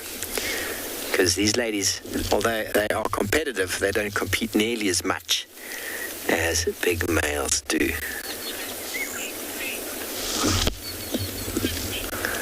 Kirsty, I've never seen them specifically using the tracks of the prey. They will smell animals. They definitely track their family down by smelling the ground for the tracks they've left behind. But I wouldn't say that they physically follow tracks. They follow scent. And they might use the same pathways that animals use, but that's just because it's easy. Just like we drive on roads, animals drive or walk on open areas. They're very visual, and they pick up on a lot of scent. Hearing is also important as well, but right now they've been moving because the wind is coming directly towards them from the watering hole. That lone buffalo is somewhere down the drag. I'm not sure where Lauren had him, but he was here yesterday, and then he was just down the road this morning, so I'm not sure where he is this afternoon, but that is exactly the individual that a pride of lions like this is looking for. And when they've got a big male with them, although it's a big male buffalo, big male like that, just look at the size of him. He brings on a lot of power, a lot of strength, and it's weight, really. When it comes to buffalo hunting, especially with big bulls, they want to pull them down. They want to get their haunches on the ground as soon as possible, because it takes away the danger element. A buffalo that's got all 4 legs on the ground is a powerhouse, and they keep turning and hitting with those very powerful, sharp horns. And I know it seems quite sad for our poor buffalo, but I've no doubt that he's experienced a lion pride before. And as I said before, the buffalo that was killed a while ago, 2 years ago now, this male here got a very bad injury because of it. So it's not all easy. It's not all easy for these animals. Lions get injured. Buffalo get injured and killed. Lions get killed as well.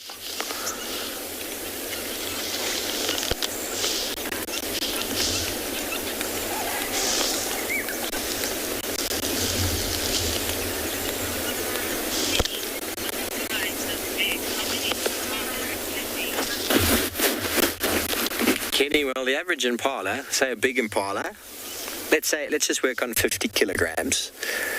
Now, each of these lions probably can eat about 35 to 40 kilograms in a sitting, so they'll each need an impala for them to be happy. Obviously, they're never happy. They're only happy when they kill large prey. So, bearing in mind, a lot of the female impala are smaller. The babies are even smaller still. And there's definitely some movement. These lionesses definitely starting to see something I can't quite make out. But they're looking at each other's behavior. We always talk about how do lions know what they're doing. They look at each other. We look at them. You can clearly see the black tips of the ears. When they're pointing back, you kind of know exactly what direction, exactly pinpoint the eyes of the lion are looking.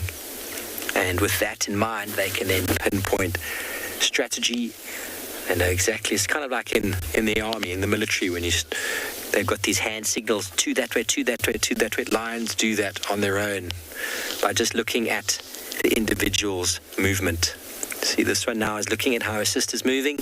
She's judging her line, and then she will work it on as well. Now, we haven't seen what they're looking at. I've clearly seen something. There were impala we saw before when we first started that had moved off.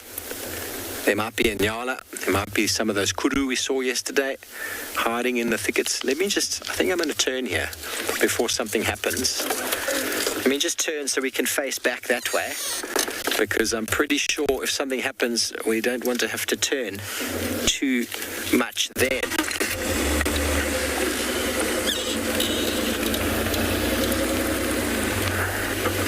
And while the rest are doing their hunting, big male lion lying on his back. You can just see him in frame there, lying on his back. He's not going to do much until it all breaks down. Okay, so I'm just going to stop here, maybe back slightly, so we can shoot straight forward there. And then at least I'll be able to use my binoculars now. You can show this beautiful belly of this male. He's not concerned. He knows he's close enough to catch up with the food if it's needed. If the lionesses do manage to corner a buffalo, he'll eventually grudgingly catch up with them and be like, okay, fine, I'll put my weight in and help you pull it down. But for now, he doesn't have to do much. He just has to wait, as with the youngsters at the back here as well. To the young males there, they learn, okay, this is what Dad does. This is what I have to aspire to.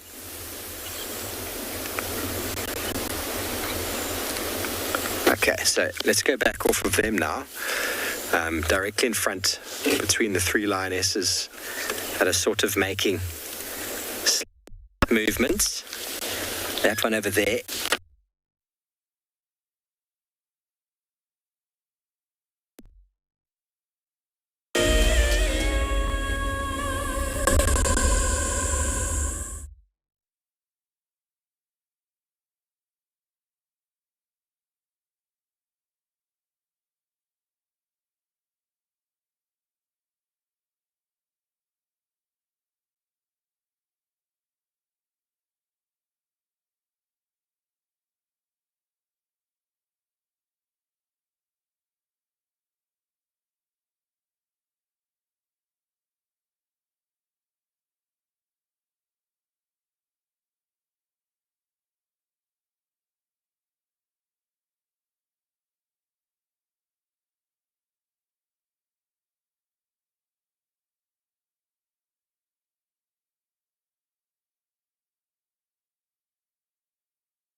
Welcome back to And Beyond Phinda. We haven't gone far from where we were with you and that blue-cheeked bee-eater, and we have got another view of this beautiful elephant bull. So he's in the same place as he was earlier when we saw him. He's just moved a tiny bit. You can imagine there's a lot of food around here, so he doesn't have to move very far.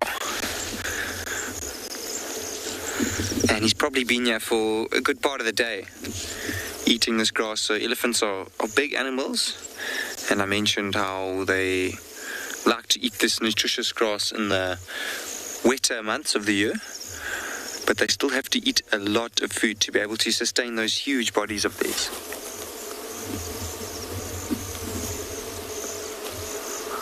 And this looks like abundance for him right now. It's not very difficult for him to get enough food for the day. He just has to stand in one place and carry on eating, basically. You can see how he's using his trunk to wrap it around that long grass that he's standing in. Looks like he's feeling around. There we go.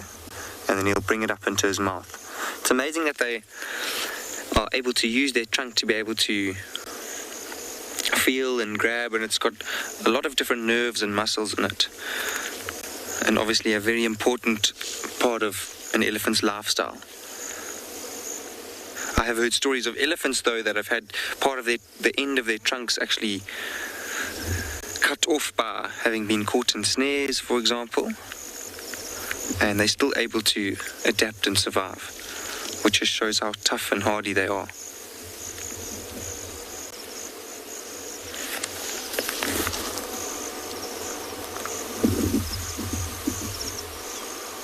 You can see if you look at his ears, they are flapping quite often, but you'll be able to see that they're quite tattered and shredded on the ends. And I mentioned earlier how when they do get a bit older is when they'll move off eventually on their own. So it's likely that he's at least 30 years old. It's difficult to tell from here because he's quite a distance away. But being 30 years old, it's a substantial amount of time living and moving around in the bush, and that'd be a reason why his ears are so tattered like that from moving through thick bushes and thorns. Eventually they'd scratch him and just wear away at the tips of his ears. I mentioned he's flapping them, and that'll just help him cool down. He's been standing in the sun, and that just helps move air over the back of them where the skin on an elephant's body is the thinnest, and they'll actually pump their warm blood through those dense network of capillaries behind its ear, and through flapping it, then they'll use the movement of the air over the ears to cool down the blood.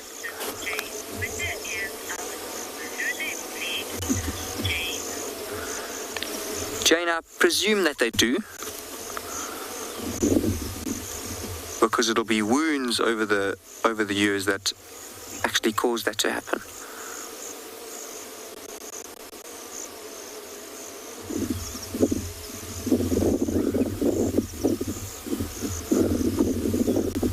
Quite beautiful here. You'll see there's a lot of barn swallows flying around over the grass in front of him and behind him. And they'll also just be they'll catch insects on the wing, which means while they're flying, and they'll basically just be waiting for little insects to hop up above the grass, which they'll grab.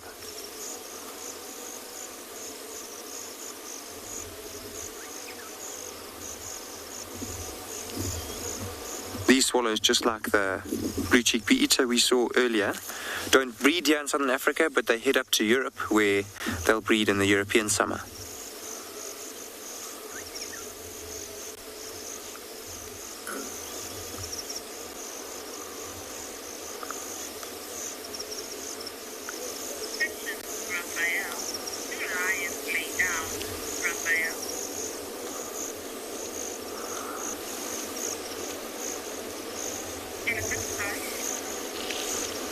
Raphael, yes, elephants do lie down, but not very often. So I've seen them lie down in mud wallows before,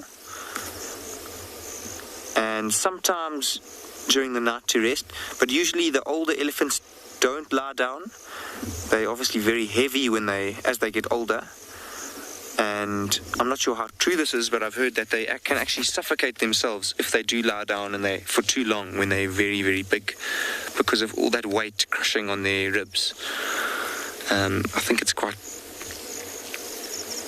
difficult to prove that exactly, but they do lie down, not for very long periods.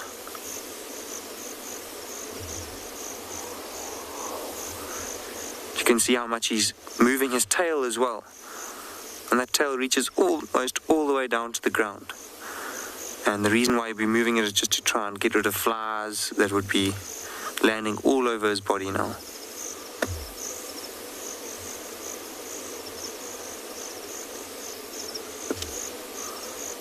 Such a special privilege to be able to see elephants in the wild, and in a setting like this makes it even more special. In these big wide open areas, you really get to get a bit of a perspective of how big they are. This elephant is a good few hundred meters away from us, and it's still quite a prominent piece of the landscape that I'm looking at now. We're looking east at the moment. You can see there's beautiful puffy storm clouds brewing up above the Indian Ocean, which is only about 30 kilometers away from Pinda.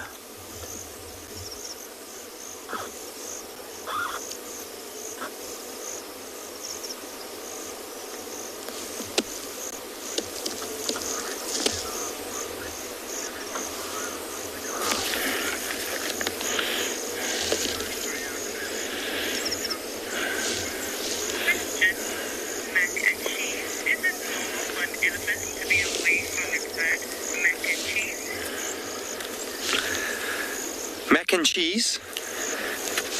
Elephants are often away from their herds. I mentioned a little bit earlier, the last time we saw him, that males do usually move away from their herds when they get older, and that's why we are probably seeing him here off on his own. I can see that his tusks are not huge, but they are relatively big, and just by the size of his head, looks like he's at that age where he's a bull that would live the rest of his life, or most of his life, on his own at the moment. He would have grown up in a herd, and he's moved off now. He will meet up with them sporadically from time to time.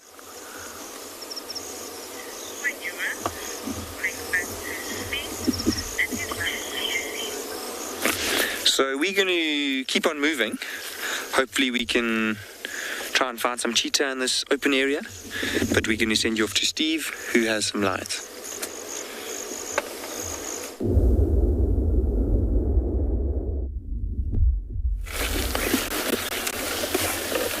Open area with cats in it. I wonder what that looks like. Here we have the Talamati Pride in the open. And you see how long a lot of the grass is over here, how easily a pride of lion can disappear. And that's why they're able to kill 3 wildebeest so easily the other day.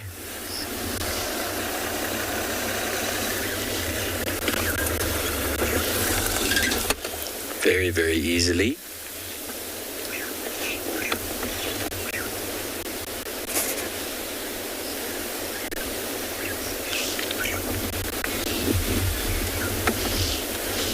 Come to these ones over here in the sunshine. Obviously we are joined by other vehicles. Here's one of the old girls here.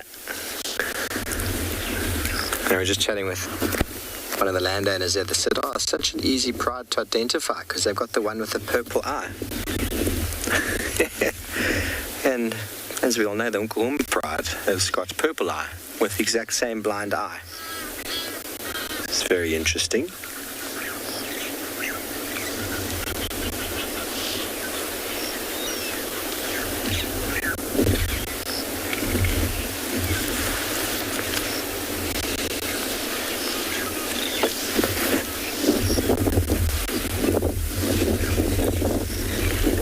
Hear the wind, you You can see it blowing in the grass.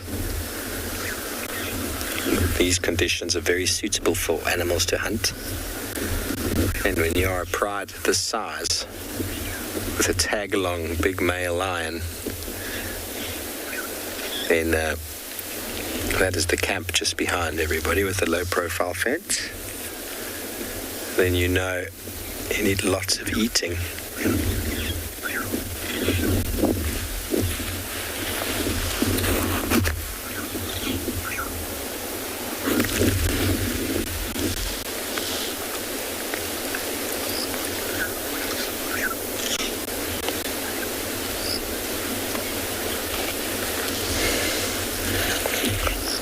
I think I said dark mane. Dark mane is the biggest of the three brothers. He's the one who has been with them for quite some time. At least a year and a half, I would say. It was August, a year and a half ago, that he injured himself. And he's pretty much, since he mated with Chela, into September, October of that year, been with this pride.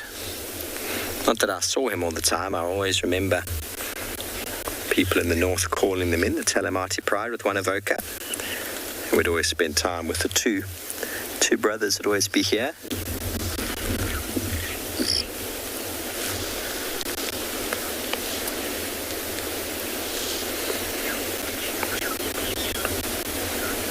But everything's gone quiet once again. Spurts of energy followed by cat naps.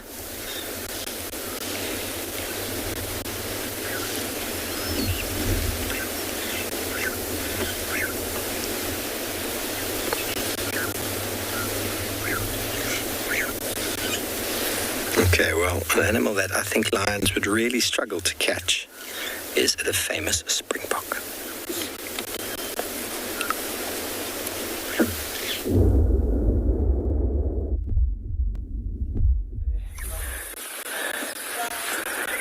So there's one of these four bachelors there, the one that one there.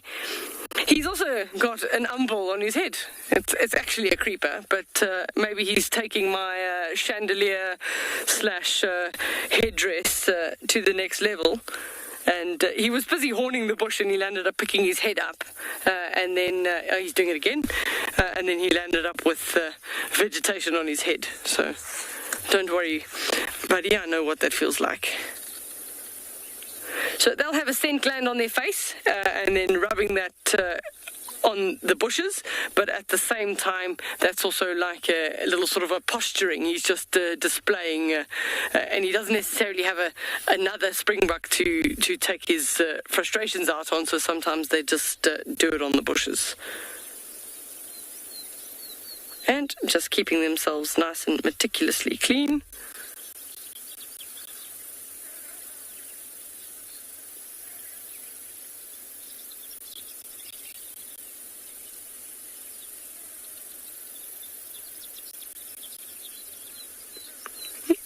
Good to go. He's nice and clean now.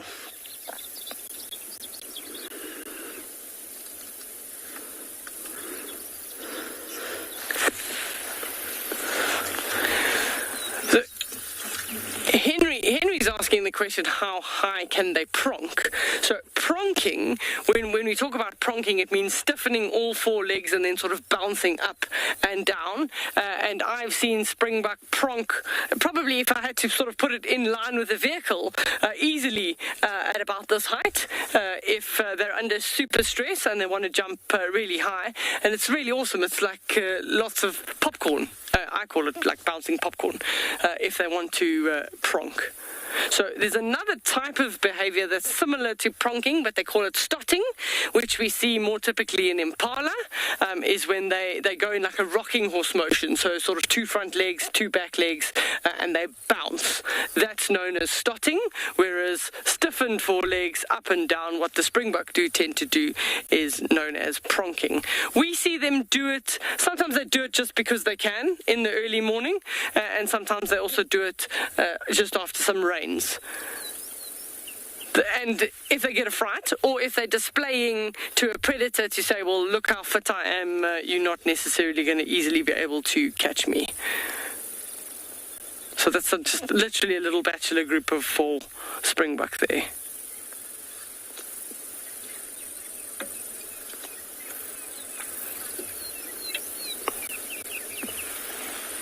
They're also in a very nice open clearing, so if that cheetah, for example, happened to come in this direction, it would be very difficult for her to approach them and catch them now, because they get her visual easily in this nice open clearing, which is why the springbuck do tend to typically like to live in these open clearings, as they have very good visibility.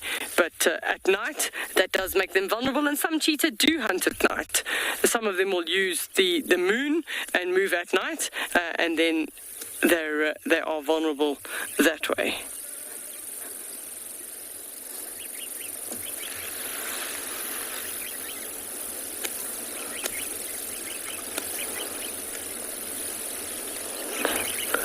Laura Moore is commenting that they have such handsome markings. Absolutely, they're beautiful. Sort of like a little racing stripe on the side, and that's also known as counter shading, when they're darker one color on the top and lighter one color on the bottom. With springbuck living in the more arid environments, it definitely helps reflect heat away from the vital organs and help keep their temperature down, and also definitely help them with their sort of thermoregulation. Because they're definitely not camouflaged when they're out on a green grassy plain like they are at the moment. But at a long distance, often they're almost in that sort of mirage, that sort of haze that you get on the horizon. Springbuck are actually very difficult to see. If it's the red soils and you've got that mirage on the horizon and springbuck far away, then they actually almost disappear into that. So there they're showing you that they both browse as well as graze. So that means that they are mixed feeders.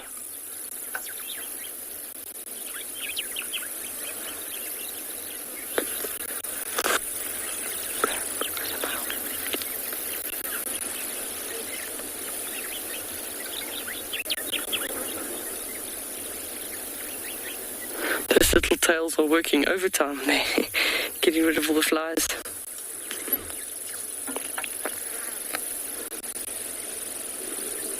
So for them, the advantage of being 4 bachelors together is sort of a safety in numbers thing. Daniela is asking how you can identify a springbuck's gender. So both male and female have got horns, but the male's horns tend to be much thicker at the base, and then they curve right inwards, and the females tend to have a lot thinner horns. These are all 4 males, but there are some young males in there where the horns are actually still pointing forwards, as opposed to sort of in that question mark shape. And then sometimes, if you can see on the belly, it's a bit difficult here, but you see a little sort of like a bump, which is the penis sheath, and then also between the legs.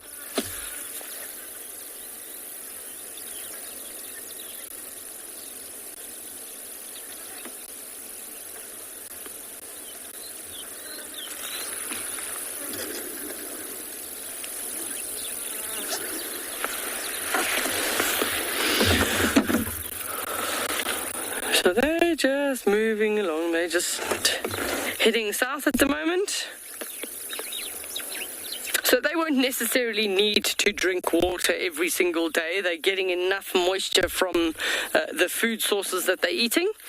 And in the morning, sometimes there's also the dew on the grasses. So by eating the grasses, they are getting additional moisture from that as well. And sometimes if they've been lying down overnight and they've got that moisture or the dew on their skin, they'll also then groom themselves and then get some of the moisture from there.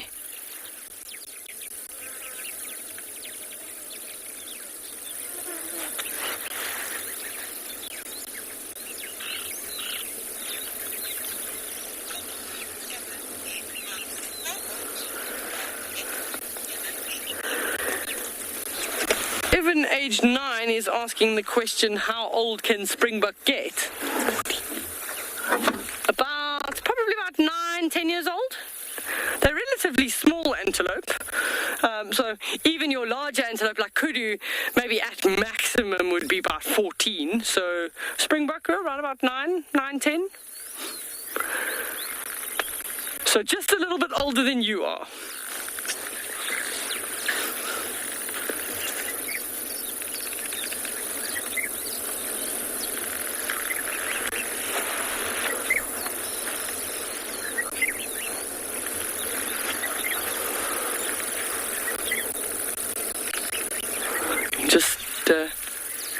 You can see the beautiful cloud build up again, so we are anticipating potential rain again in some of the sections of the reserve later on this evening.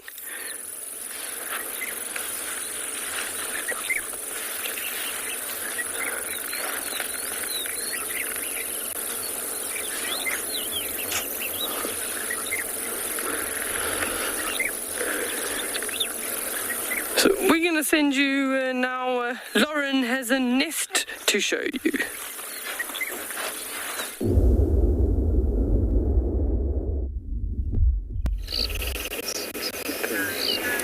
We've just came to check on our battalier, who's still sitting in the nest, this exact same nest. Now what I want to see, of course, is a chick. We see juvenile battaliers around, but I want to see a newly hatched chick. Looks absolutely nothing like the adult, and I think it would be so lovely to follow it. But so far, I only see the adult. I imagine this is a female. There's high level of investment in maternal and paternal care, but generally speaking, the female spends more time on the nest. I'm going to guess this is a female. If she stands up, we'll be able to see, of course. But I've never seen her feeding or bending down or any sort of movement that would suggest there's a chick inside. Now, as I mentioned the other day, the incubation period is 55 days. This is almost 2 months. That's quite a long time. So she could still just be incubating one little egg. But the males do incubate too, so I'm probably wrong in assuming that this is a female. It actually might not be the female. I don't see any movement. I'm going to keep checking, because I just think it would be so lovely to see that little creamy head pop up.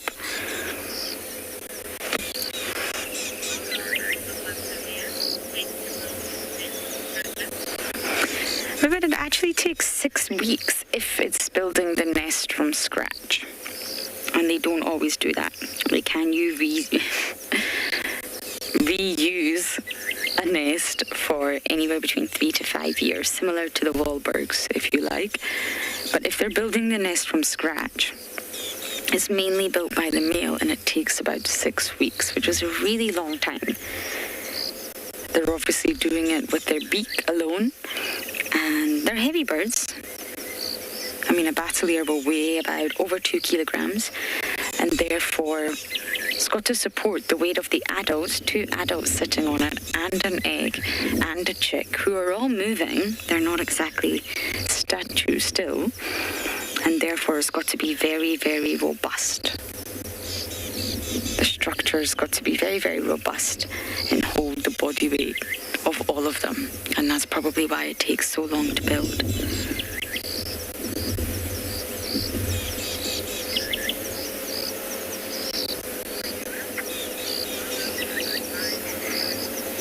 Okay, I'm slowly going to make my way to the hyena den, but we're going to send you across to Ngala with their stock and lioness.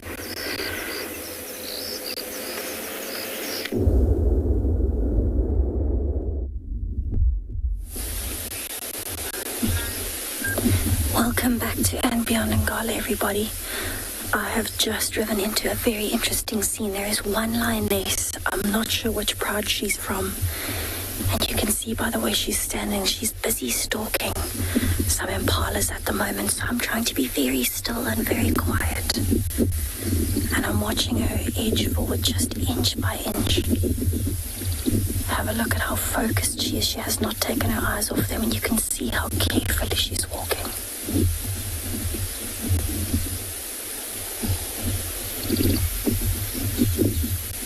So she is actually behind a bush for the impalas at the moment. And look how flat she is.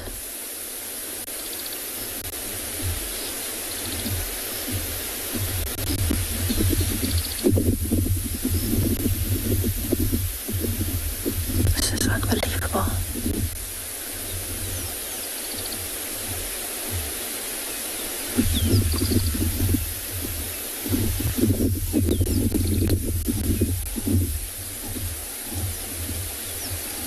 She's actually just seen another impala. It's the male right at the back of the herd, just to her right. That's why she's laid down. She doesn't want to blow her cover. There she's starting to leopard crawl through the grass.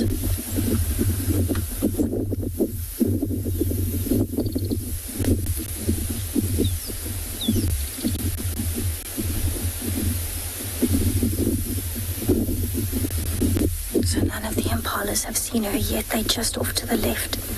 There is the male that she saw. And luckily he is behind quite a bit of cover, which means she's got the opportunity to walk closer. There she's up and walking again now. As he started moving away, she's taking that chance to edge closer behind the bushes.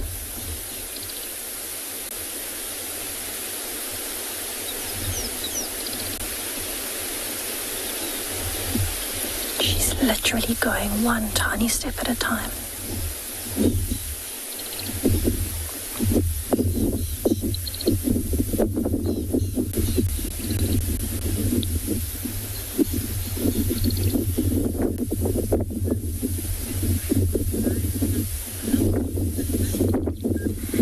Vincent, the success rate of lions hunting alone is usually actually about the same as them hunting in a pride, maybe a tiny bit less, and that would be at around 50 to 60% success rate. I think a lot of the time people think that lions only hunt big things in prides, but actually majority of the meals that the lions here at Ambionangala eat are things like single impalas, and so we don't really see it because they finish it so quickly. But at the way that she's going now, at the pace that she's going, she has a decent chance because there is a lot of cover and the grass is so long. You can see how careful she's being. She's calculating every move and making sure that she's watching all of the impalas, not just the male, because if anybody spots her, it will blow her cover. But even just the way that she's standing, you can see how much power she has. She is solid muscle. She's not the biggest lioness I've ever seen. She might still be a little bit young, although she does have some scarring.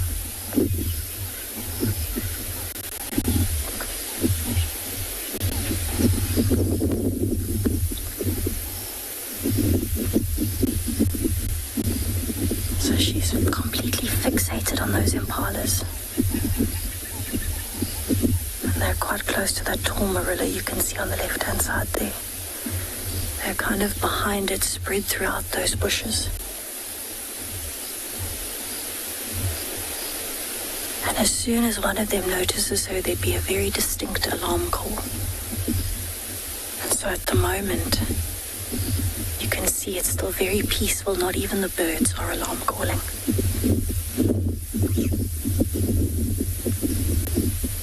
But how well does she blend in that scenery?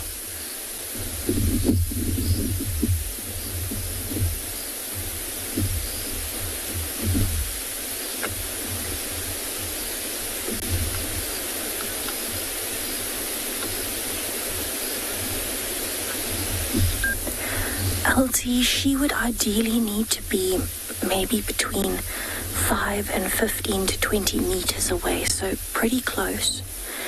Because lions are quite a bit heavier and thicker set than things like leopards and cheetahs and wild dogs. They're a lot slower, which means she needs to be closer to catch them and give them that element of surprise. If they see her from a distance, they will quite easily outrun her. So she has to get really, really close in order to catch one.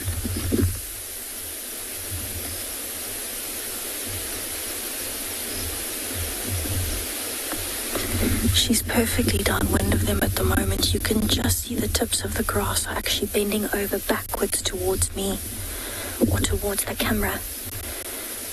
And she's downwind of them, which means the wind is blowing from them to her, and so they can't smell her. She's got perfect cover at the moment. She's downwind, so the chances of them spotting her are very low.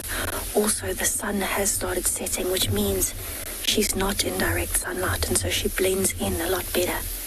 If the sun was out, she would have had to wait a while because it reflects gold off of her coat and makes her easier to spot.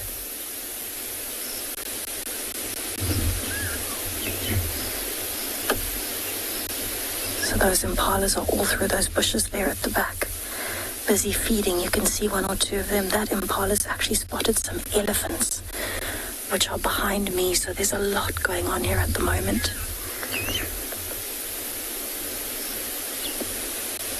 There's actually a whole herd of elephants moving through, and the elephants are also completely unaware of the lioness. And she is dead still, probably because she can see that one impala that is looking up and being alert. So I'd be interested to know if there are actually more lions around here, or if it's just her on her own. Because this area, the tracks that I was following on the road are of quite a few different members of a pride, and so I'm thinking she is part of a pride that's in the area. Maybe she's just split off. But you can actually see there are elephants through the back there that are walking through. And it's a whole herd with tiny babies. They would kick up a massive fuss if they could smell this lioness and knew that she was close because of the calves. But you can see the light is dropping so, so beautifully, and it's a perfect chance for her right now. And she is still poised in that same position behind that bush. And I don't want to move the vehicle. I don't want to create any attention towards this area because she is quite close to me. I don't want the impalas looking over here because I start the vehicle or anything like that. I want to be as still as possible to make sure that it's as natural as possible. You can actually barely see her now on the slide. And she's so still that if you drove past, you'd almost think she's a termite mound.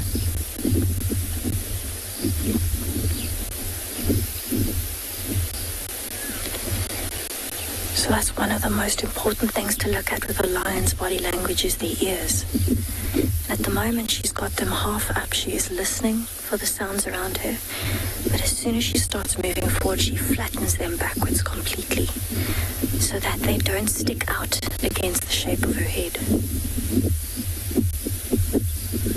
And that can be really important when you're trying to read any animal's body language. So at the moment, she looks like she's settling down before she moves forward again. Have a look at how well camouflaged she is now. Those impalas have no idea. They might even start coming closer. She's positioned herself very well. There's a pan system off to her right, which they might come towards. So I'm definitely going to stay here and see what happens as soon as she starts moving again. Then hopefully we'll see her in action.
Welcome back, everybody. Our lions have been a little bit running around playing with each other for a moment. A bit of biting and scratching.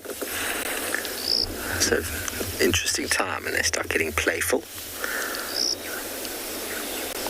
They might get up, start hunting, but the reports of that male buffalo, he's all the way down at Twin Dams itself now. Don't know if the telemarketers have been that far south.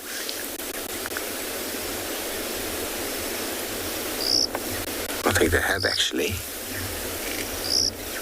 The wind is coming from that direction. Or from the east, in fact.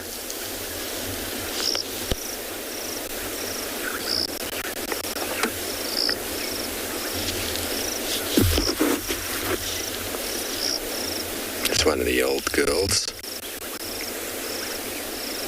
And the grooming starts, followed by the yawning. Followed by the stretching, which I think has happened already because they've walked. I don't even know how far. We certainly didn't see them on our way in. We went out the direction that they came in, so they must have crossed in, but then there are not that many vehicles around at the moment, and we went south this morning, so they could have actually been quite close. It's one of the benefits of having vehicles moving. It's going to be a bit of a head scratch in a minute, or a head rub. No, maybe not. She decided to move slightly. So, she's the one who's grooming a moment ago. General direction is the south and east. A little bit muddy here.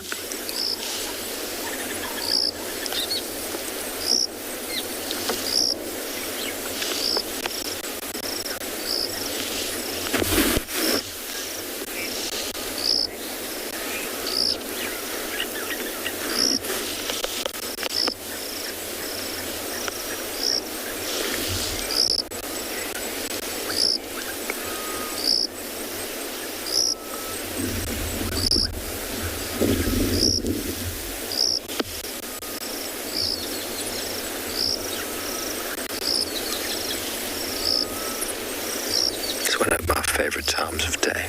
We were going to do a nice sunset for you this evening, everybody, but once again the cats got in the way.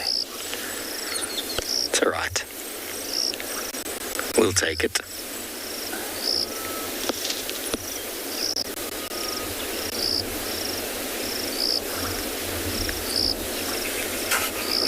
There's the dam cam, everybody, middle of shot. Poetel Dam.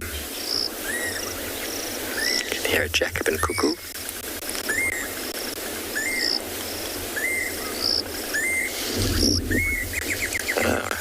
So the Valence Cuckoo. Now have a look at the intention. She's walking through the open, but her sister can't help herself. She knows her sister's going to jump her, so she's just going to lay down right there. Anyway, we're going to send you down the road to Lauren, who's found the hyenas.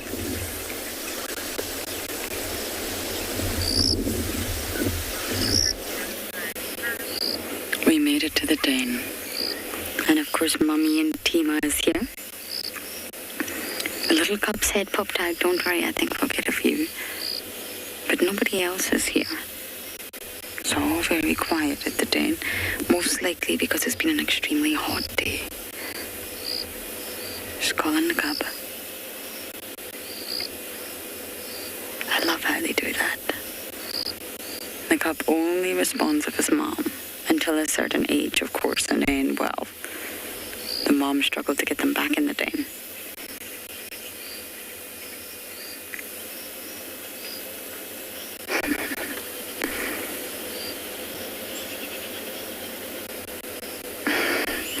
Tima, why are you always so sleepy? Are you smiling or yawning?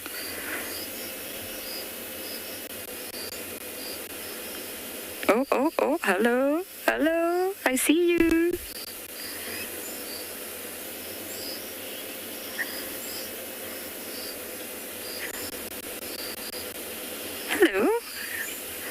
goodness, I remember when Mkwazi and Shimbulu were this size, and then Braveheart, and now this little one.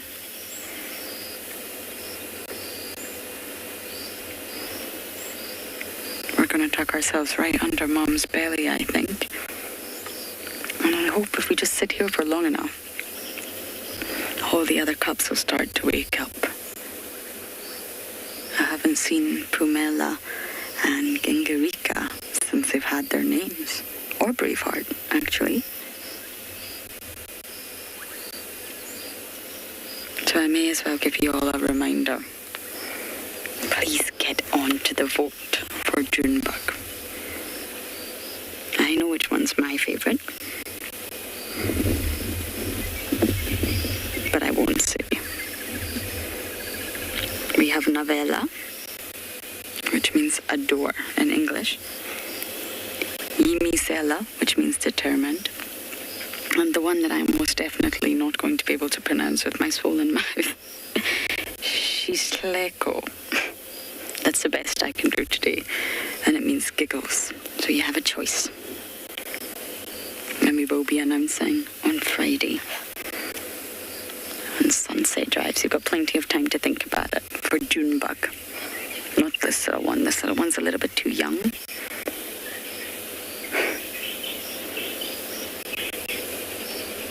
I wish I knew which den Intima chose as her natal den.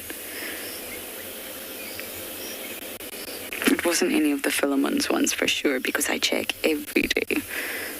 I don't know which den she used. But we knew you were pregnant. Mm-hmm.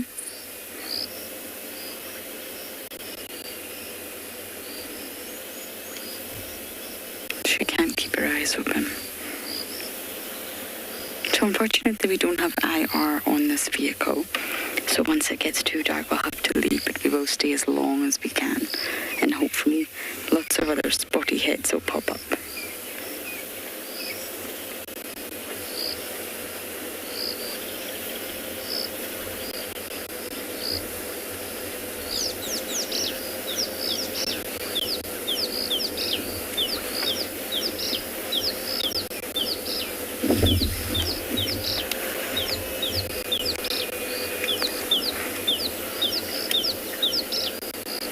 I know I mention this every day, but I still haven't seen Hart or Corky.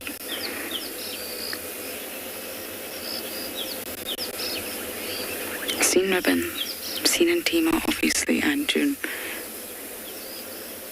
But no Corks or Hart.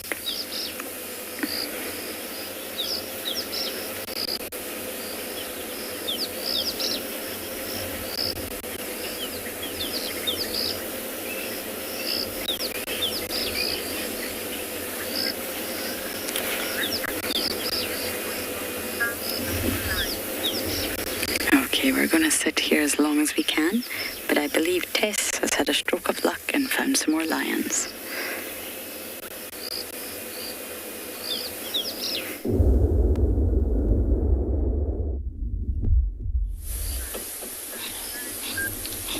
Welcome back to And Beyond Ngala. So that lioness unfortunately was chased off by a hyena, and as I followed her she started contact calling. And here, just on the other side of the thicket, are the 14 members of the Birmingham Breakaway Pride. With 7 sub-adult males, it looks like 2 older females, and a good 5 young lionesses as well. And literally all around my vehicle at the moment, there are just lions everywhere that are starting to get active. They're playing and they're yawning. And in fact, I've got 2 lions literally just to my left. Have a look at that. They're so close that they're actually behind the bars of my vehicle.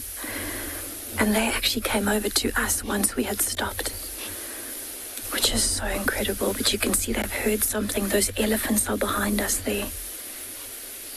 And what an amazing way to find this pride from one lioness stalking. Absolutely beautiful. And this is very close to where I saw them the other day. So I think they're starting to expand their territory. There's an elephant coming in on the left. And it's definitely smelling them. It's currently half hiding behind a bush. Have a look at that. You can just see its ears sticking out. There we go. You can see the movement. And there's the tail.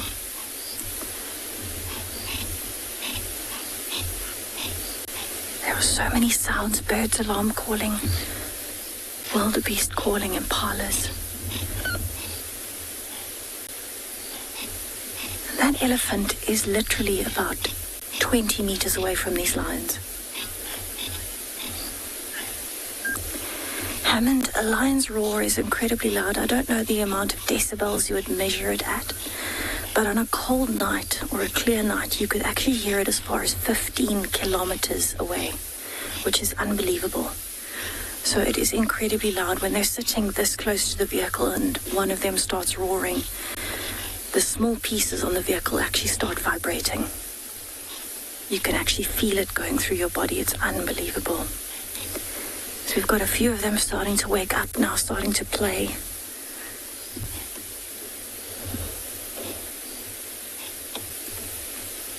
And kind of moving around a bit.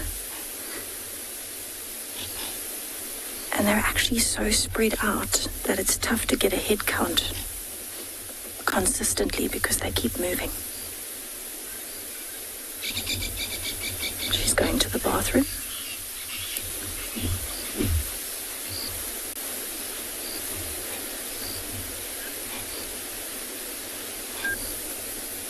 So I'm going to stay here a while longer and see what happens. I've got the elephants coming in behind me, so I'm definitely going to keep watching this to see what happens. I'm going to send you over to and beyond Pinda with some stunning scenery in the meantime.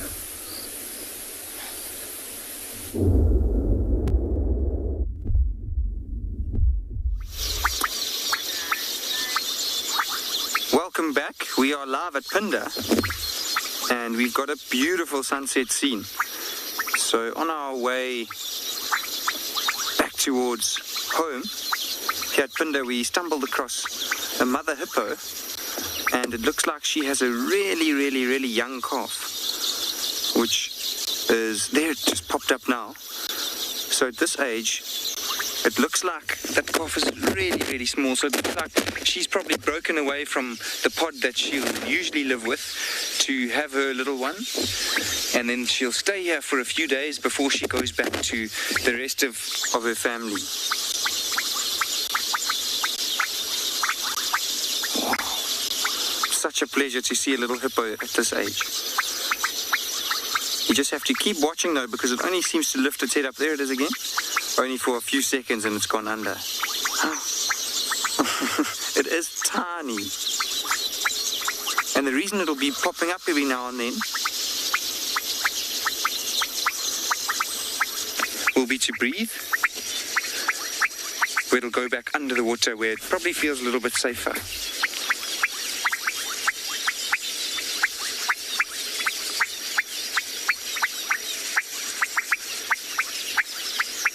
You can see the mother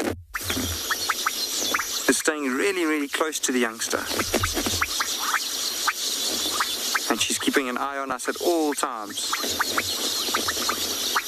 At this age, obviously that little hippo is very vulnerable.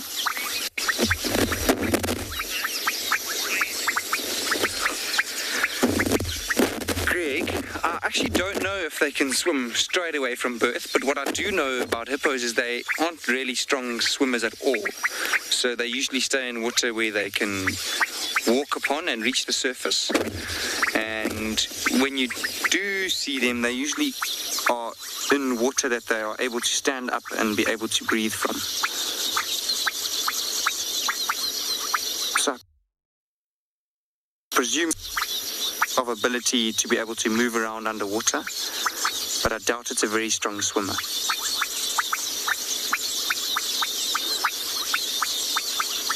So it's likely that that mother is, well, she is, you can see her just lift herself up now. She's standing in shallow water at the moment. And then what they do when they need to get underwater, they'll just kind of lie down underneath the water, so just their heads are sticking up. That little calf will actually be suckling underneath the water.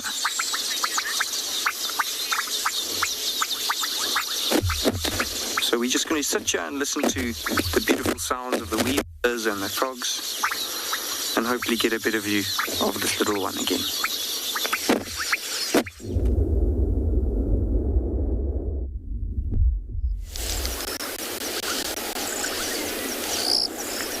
Well, welcome to impalas on the other side. That's not going to be any concern, I don't think, this afternoon. They're very far away in comparison for what these lions need to achieve. Still looking at them though, going, food.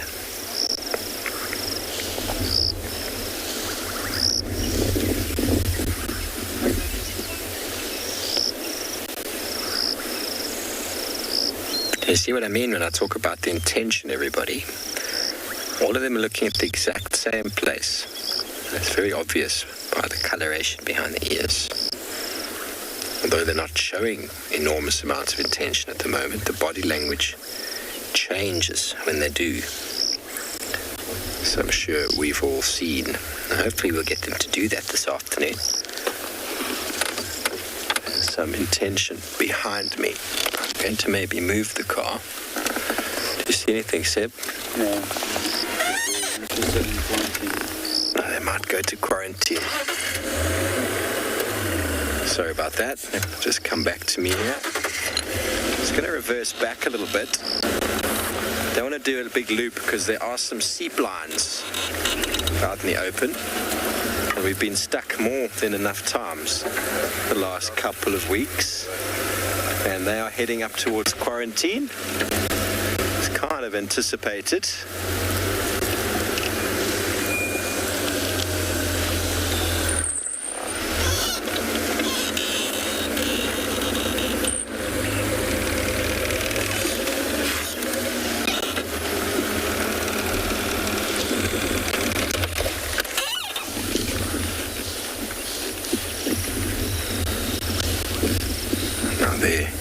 The intention I spoke about. Now the wind is coming from behind them. They know there's food up there. Maybe they saw something. Maybe they can hear the hoof falls.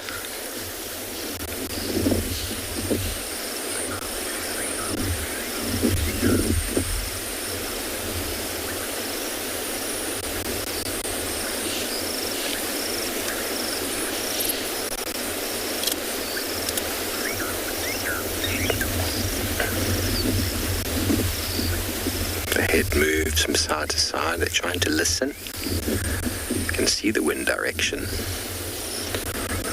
We have the lions all the time. Doesn't matter which pride I've seen. They come onto Djuma, they go straight through quarantine because the amount of smells of animals that must be emanating from that area, because a lot of them spend the night, the wildebeest, the impala. And I was just saying, this morning we found wildebeest tracks and then found that male wildebeest. That's right up the end of this road, just on the corner of quarantine. So hopefully it isn't his time. But he's a splendid old fellow.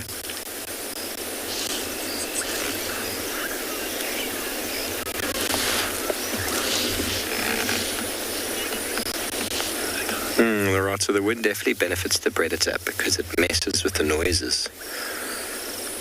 These animals are very good at seeing in the darkness. Obviously, if it's very windy and there's light, the impalas can see. But if they can't see in the darkness, then it benefits the lions and the leopards, especially when there's more than one of them. Okay, let me reposition. We're going to go to infrared shortly. Just going to reposition, try to get maybe on the other side of these lions.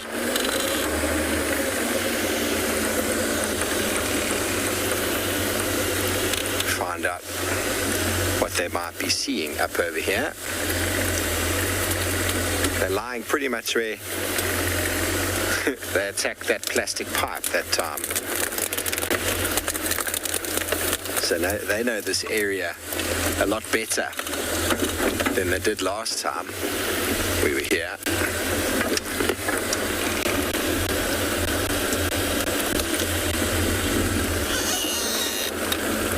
I'm going to stop there for now. We'll probably reposition again shortly.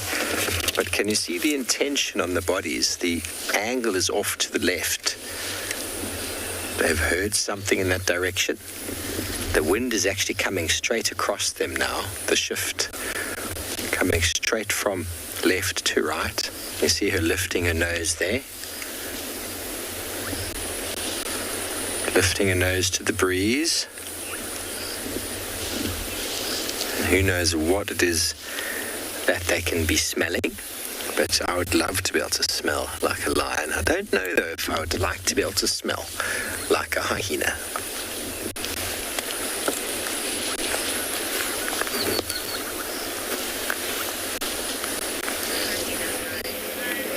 Maybe they're smelling you, Steve. Maybe they recognize the scent of the wolf. The hyenas actually smell very pleasant today. We keep getting brief visuals of the cub, but we now know the cub is very brave and can walk past the entrance. No doubt about that. But I think Steve was just talking about predators and prey. And in an ecosystem, it's actually fascinating. And there's a concept in biology, and it's named after a chess piece that Alice actually meets in Alice Through the Looking Glass. And Alice is perpetually running without getting very far, and that's because the landscape is moving with her.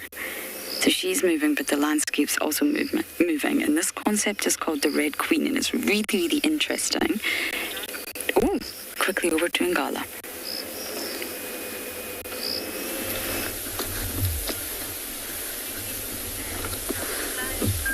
Welcome back to and Beyond Ngala. So I've got the whole of this pride walking straight towards the vehicle. They looked like they wanted to hunt some impalas, but unfortunately with all the movement of the lions, the impalas saw them and they've started moving off. So now it looks like the pride is just coming this way to move over and maybe get comfortable a bit closer to the impalas until they relax again. I've actually got one lioness that's lying just to the right of my vehicle. And this lioness is actually still stalking. No. So there's a very, very old lioness in this pride that's looking incredibly thin. And I think she's somewhere at the back, following very slowly, but this is definitely one of the older lionesses. You can see that face and that positioning, she means business. However, it seems like the other lions have not caught on to that yet, and they're all still moving quite quickly. She's actually going to walk right in front of my vehicle here.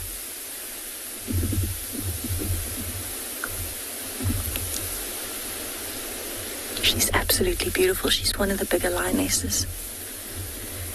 And just by her size, it almost seems like she might be part of the Birmingham Pride. So I definitely think this is Birmingham Breakaway Pride. I've got all of the lions coming past now. And I've actually got 3 behind my vehicle at the moment, lying in the road.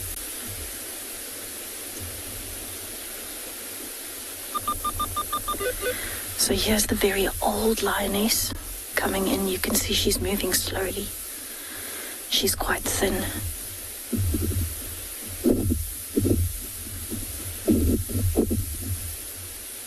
And she's probably fairly close to the end. So I've got the lions right behind me here. Some of the younger males are still having a look. This one is right behind me having a look at us with my lack of door. And this is that big lioness. That's one of the older ones as well.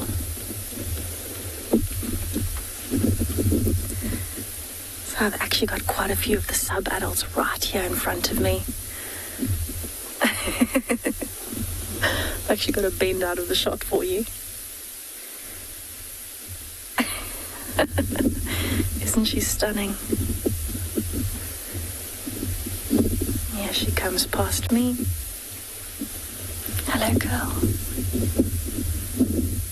So you can see she is still quite young. She might even be the one that was stalking earlier. She's not so sure.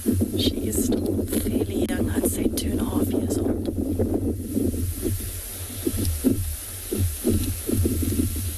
Look at her eyes. Absolutely beautiful yellow. And she's now sitting and thinking, looking back towards the impalas. It's quite an incredible feeling having 14 lions literally lying on all sides of my vehicle right now.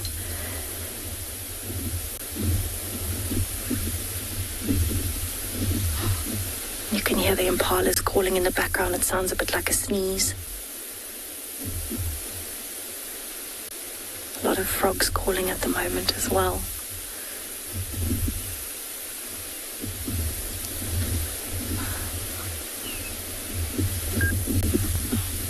So at the moment it seems like they are still a bit hungry and they are still interested in the impalas. So it's definitely worth me staying here to watch what happens. There's still 2 more lions coming from my left-hand side. So I think very soon I'm going to be completely surrounded, which is such a beautiful feeling. I'm definitely enjoying this tonight.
Not now. That is the irony of live TV. He was standing, and he has been standing for 5 minutes or more on the left-hand side of the road. We've been having a little bit of a standoff, and as soon as we go live, he's like, okay, well, that's my time to walk out of the shot. That is just so typical. Let me go a little bit closer. Maybe we'll get another view, or he might. There we go. I thought that if we started the car, he'd pop his head up over the bushes. So I don't want to chase him. I'm just going to approach slowly because he's been standing there for a while. There is another one that's already gone up and over the dunes, and I must say it was a very awkward climb up and over the dunes for the giraffe. It was sort of 2 front legs, trying to get 2 back legs, trying to get sort of momentum up the dune, and it looked very cumbersome and very clumsy. Yeah, he's definitely like, you shall not pass. He's definitely decided that we not going to go up this road. Oh, I can hear jackals calling in the background. Bit far, but nice little. They starting to say it's time to get up, announcing their territory.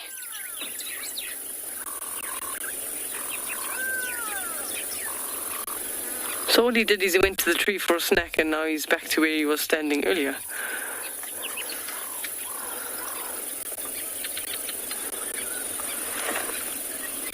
They are just absolutely stunning animals. You can see sort of a bit of a weather system building up out in the east.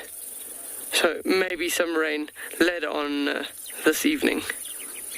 It's definitely some more thunder and lightning out to the south. We can hear it, but it's far enough away today.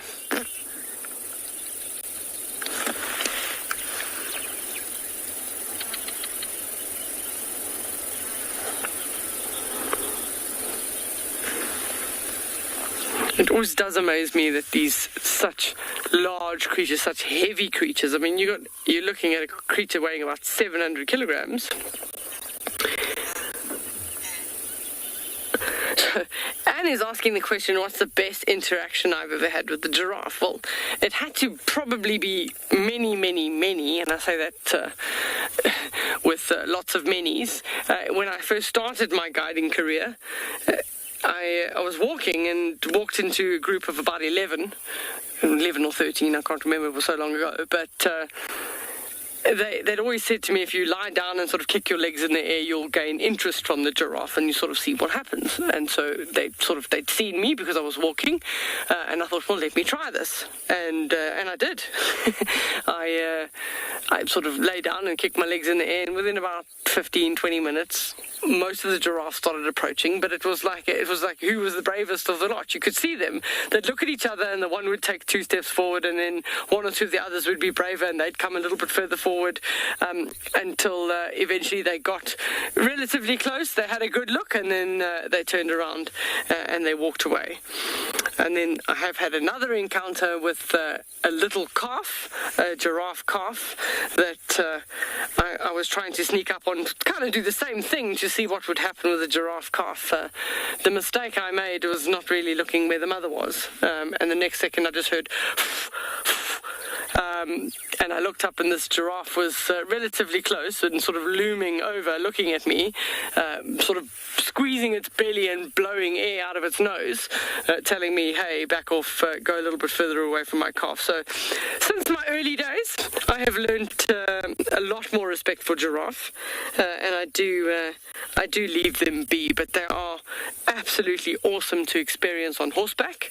They allow you to get really, really close on horseback because they don't see you as a human. They just see the horse shape, and the smells are more animal-like.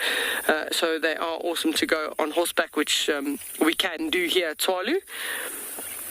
And on walks, the trick with giraffe is not to approach them directly. You kind of go at a slight angle, but you cut that angle at sort of more than 45 degrees, and you do land up getting a lot closer, and they are often very interested in you.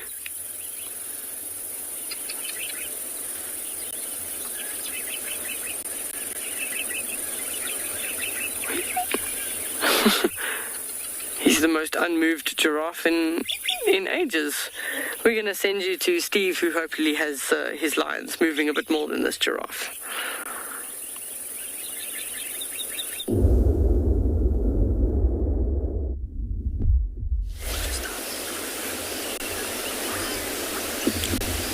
Welcome back, everybody. Well, something live, they all went. Hello, here we are.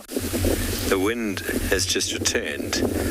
You can see the one with the injured eye there, can't you? We've just given them a bit of space because there's actually a scrub here in the road in front of me. That's what's got their attention. You just come back a little bit less. You'll see the scrub here in the road. Keep coming. There he is. That's what got his attention. I don't think the scrub here has any idea that there are the largest carnivores on the African continent lined up there. But that's how in tune their ears are, everybody, the lions. They all moved at the exact same time that scrub hare shuffled out onto the road.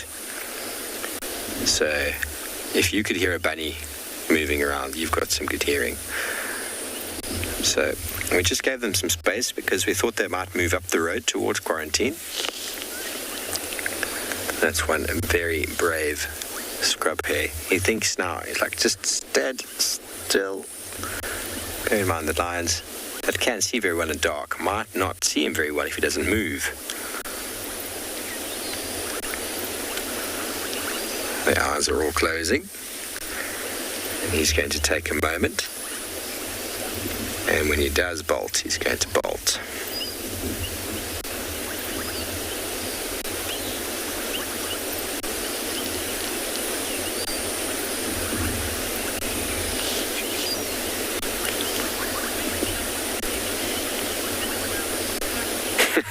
Jabu, there's not much of interest there, to be honest.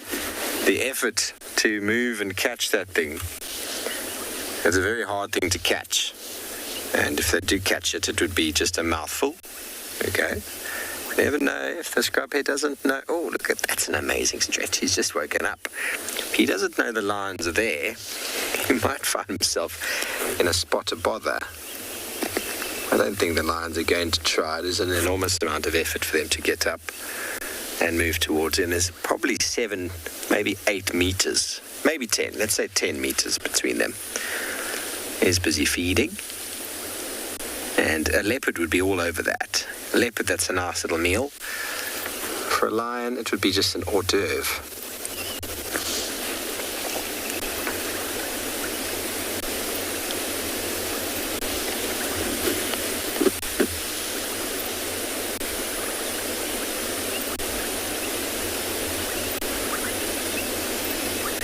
Good call, Mr. Scrub Hare. Very good call coming this way. He has no idea.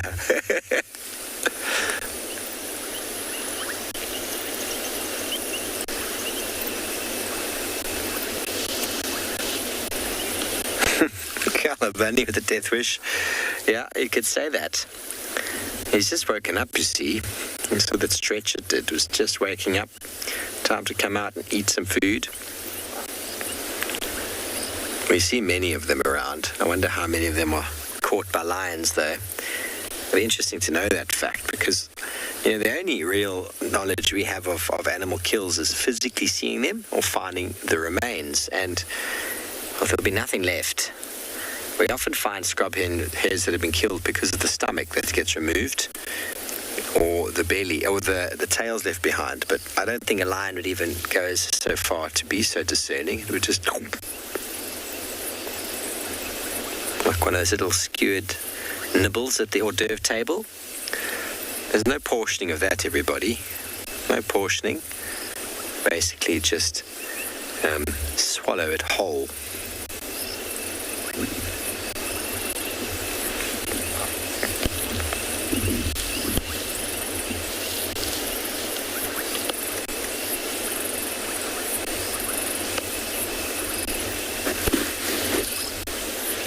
Well, we've got some very flat cats.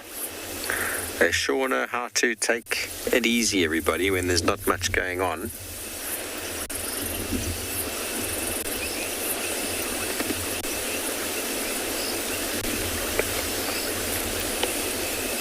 I think they hoped for an early meal this afternoon. It probably was just one of them. And they all followed.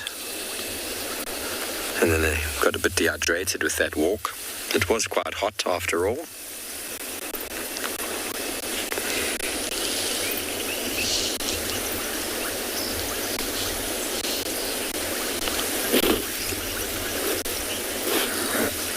course, canine. Every animal gets a fright. Lions get chased by elephants. Lions get frights from other lions. Lion cubs get frights from all sorts of things. And believe it or not, in the daytime, lions are actually slightly afraid of humans.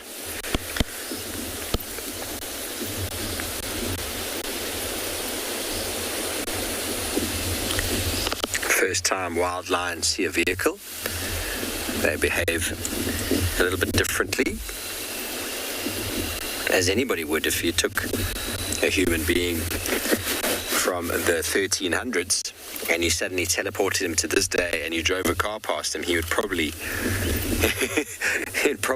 do more than just cover his eyes. There'd be some bodily functions that change. So things that aren't known are often frightening. We do fear the unknown, especially a loud petrol guzzling machine that makes a lot of noise.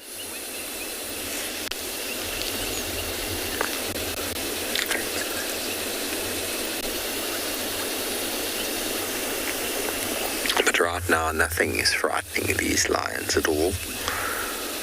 We're probably going to move up a little bit closer to get the IR light on for you, but we had anticipated them moving here. But now I'm worried if I start the car, we're going to chase the scrub hare into the waiting jaws of these felines. Wait for him to move a bit first, shall we?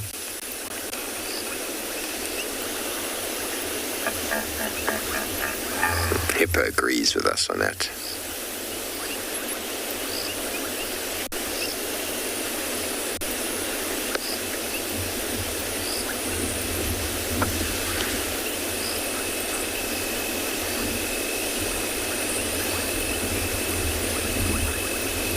Feeding on the best little bits of grass.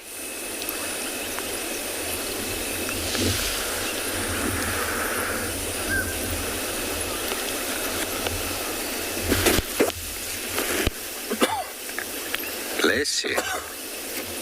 Thank you. You see how that eye shines back.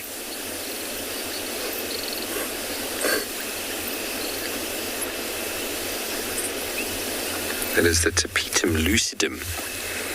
Basically just the filament on the back of the eye that allows many animals to see at night, allows them to sort of absorb the light. That's why when that lioness is looking at us, you can see her one eye is blind because it's damaged. It's damaged, it's not giving the tapetum lucidum reflection, which means she most likely has got absolutely no vision out of that eye. Okay, here we go. This is what we were waiting for. We are joined in the sighting by other vehicles, so you might see a spotlight at the back. This is how people conduct normal safaris. We are blessed to be able to do these and view these animals with the infrared.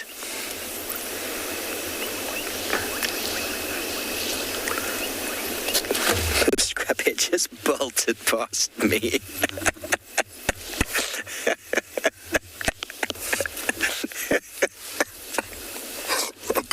He gave me a little bit of a fright. He ended up being so close there. Oh. Hello, lion. Are you walking right past us? This is what we anticipated. This is what we anticipated. One. And the more are going to come. And they're going to head up onto quarantine. And they're going to go terrorize whatever animals happen to be lurking around in quarantine this evening. If that wildebeest male who's finally returned back is indeed there, he's going to think again about his position on the landscape. Although male wildebeest are incredibly vigilant, everybody. It's not often you find them being caught by lions. They're constantly on the alert, on the aware side. That's why so many animals like to hang out with wildebeest, especially the bulls, territorial bulls. They're aware of everything that's going on in their territory. You can almost think of it as one of those hustlers on the local street corner. He sees everything that's going, sees everyone who comes and goes. There's no getting past him.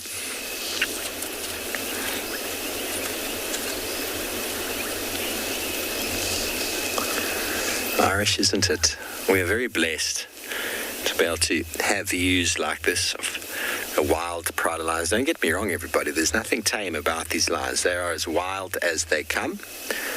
They are Kruger Park lions, but they've been habituated.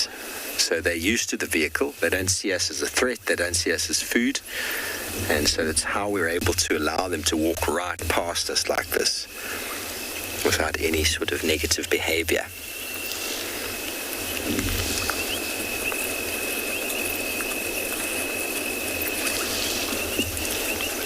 I can't really explain it to you what it feels like to sit here and have them walking past, that you can hear the pads of the feet and you can hear the breathing. I'm going to allow you to listen to this next one as it comes past and see if you can hear the breathing. I think it was the young male that was breathing quite heavily there.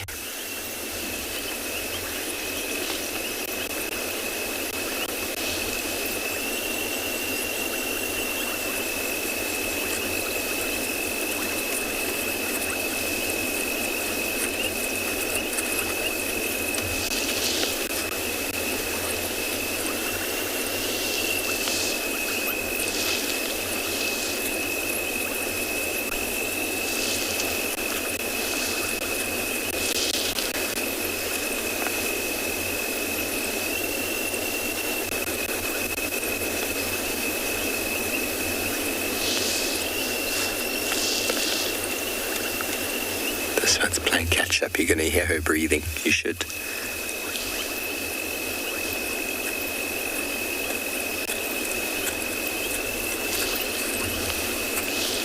How splendid. And of course, last but not least is going to be Limpy, old man, dark mane.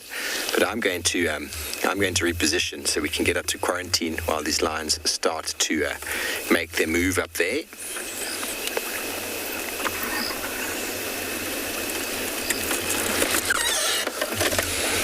Before Limpiness himself catches up. Oh, goodness. Okay, well, we're going to turn around, head up the hill, send you over to Tswalu Kalahari with Deirdre.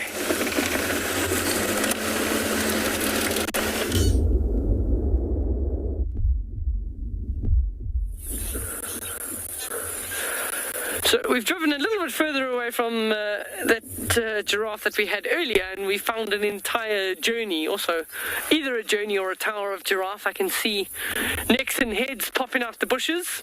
It's quite thick in some places, but there's at least 10 individuals here. And keep a lookout on the horizon in the background. We're seeing quite a lot of lightning strikes, so we might land up with some on live TV, but it looks like the camel thorn trees are getting a bit of a treatment at the moment. They're all getting pruned by the giraffe. They'll even eat the seed pods as well, so the seed pods is like a nice protein package.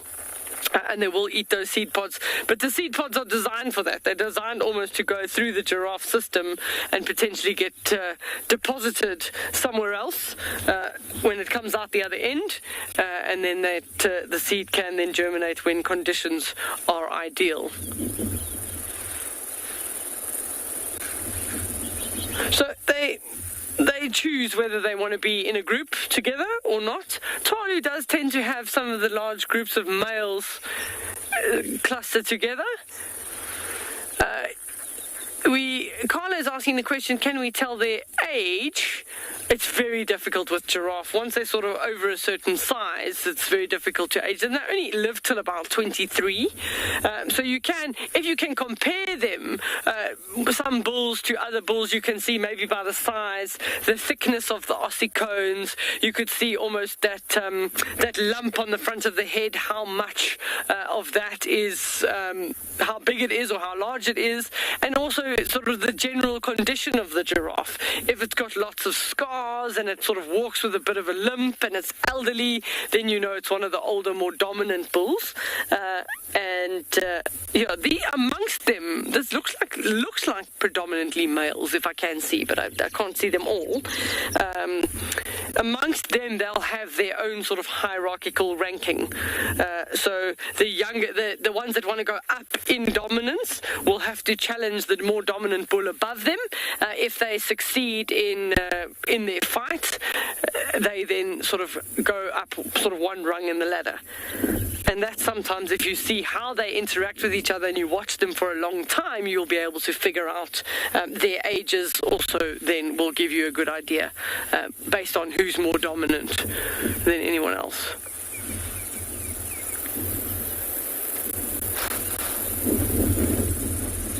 So the wind is definitely picking up. You can see the grass moving quite a lot.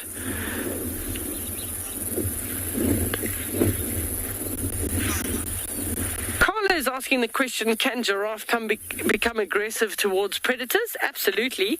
Giraffe have killed lion before. They will kick. They can kick forwards as well as backwards. So forwards with the front legs and then back with the back legs. And they have killed lion before. And actually, when I said they've killed giraffe before, they have also killed giraffe before. When bulls are fighting, it can get quite serious and they can kick and kill sort of a fighting opponent if it were that way. Let me see, what do you think, Morgan? Should I go back or forwards? Neither. Maybe we'll go back a little bit. There might be one coming into the open clearing. There's so many there, so we'll just go back a little bit and see if we can get one of the others into frame. You wouldn't believe it. There we go. That's a bit better. So backwards was the good choice. So they're happy to come and go as they please, living in this little group. But here at Tswalu, they do tend to stay in larger groups. They're quite happy to keep each other company. And we've got both groups of just males, just females, or mixed groups, males and females.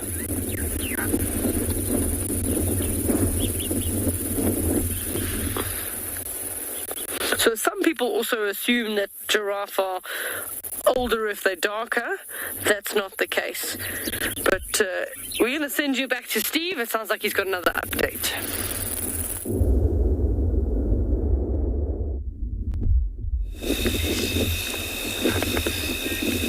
Welcome back, everybody. All of the lions are coming up.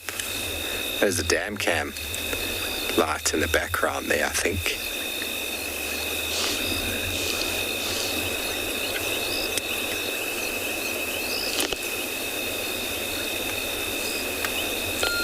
All the lions are looking interested.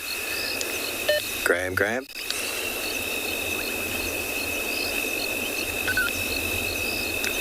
Lauren.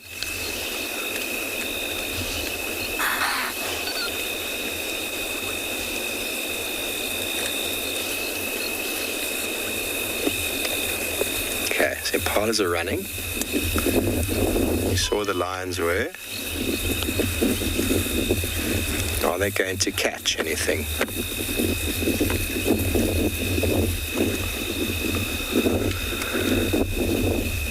Oh.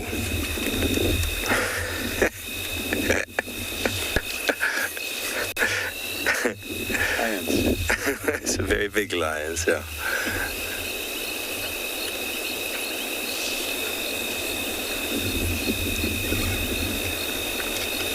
Oh, there's not much we can do.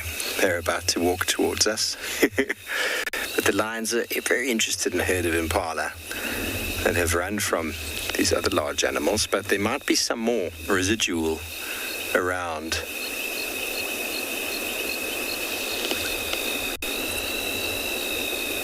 See, they're all coming up. Look at the intention. See the body language. It's going into a sort of stalk semi-run. Now, that language would be very well interpreted from the back, from her sisters who can see in the pitch black. Now, I have no idea what she's looking at.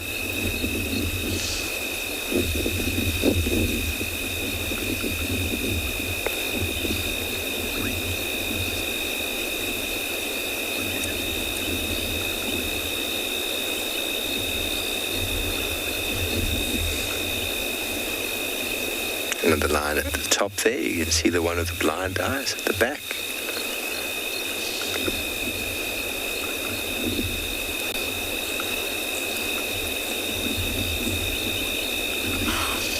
There's still impalas there, exactly where they were before. It was a really large group.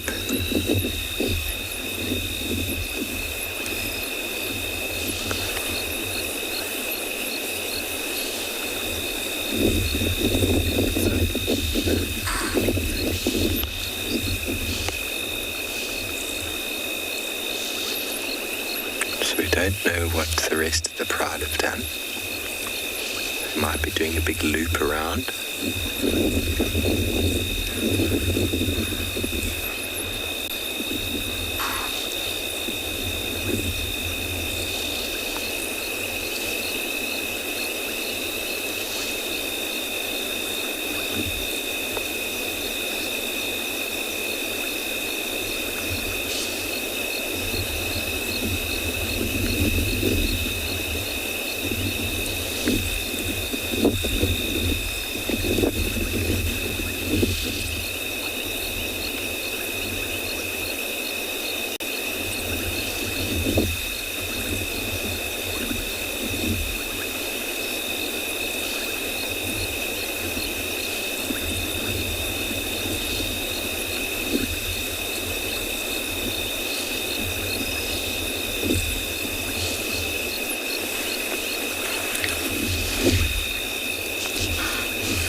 Okay, we're going to stay here and see what they get up to.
Morgan and I are just watching nature do its final sort of display for the evening. There is massive amounts of lightning on the horizon, so literally in the next 2 minutes, I'm very certain we will see some of the lightning that's been happening in those clouds in the south. There we go. You see a little bit of it.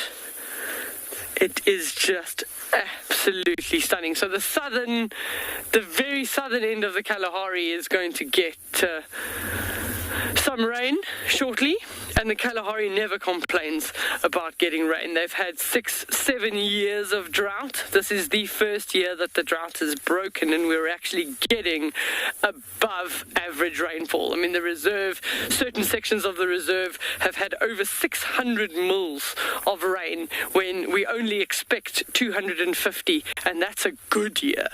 So it's just amazing. That's why it becomes challenging to find animals like cheetah, which is the challenge that we had today. And even the trackers at one stage said they actually cannot see the tracks anymore. There were just too many forbs and too many grasses in the way. So, yeah, you just have to keep sticking with us and amongst all the different properties. And we'll definitely continue to show you some more good things.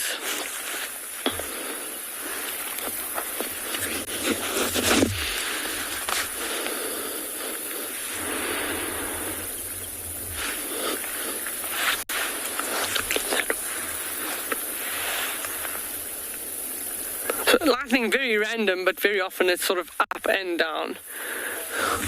Laura Moore is saying, gorgeous view. That's basically looking towards the south. So generally across the dunes down south, the mountains a little bit more to be on the screen, what would be on the left-hand side.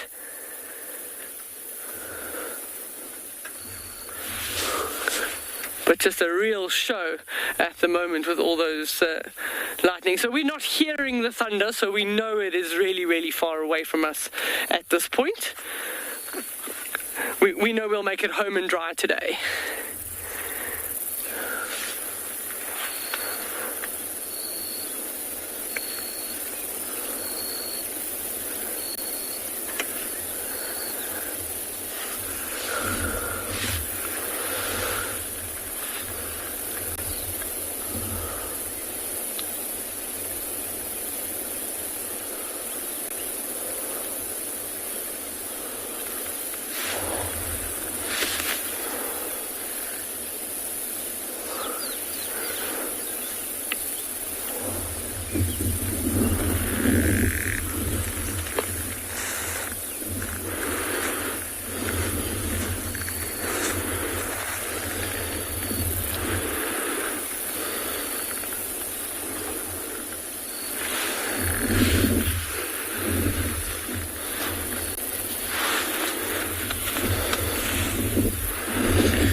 What a way for the show to go out this evening. Thank you for joining us, and for those of you that would like to join us tomorrow morning, hopefully all of you, 6 o'clock Central African time, and thank you once again for joining us.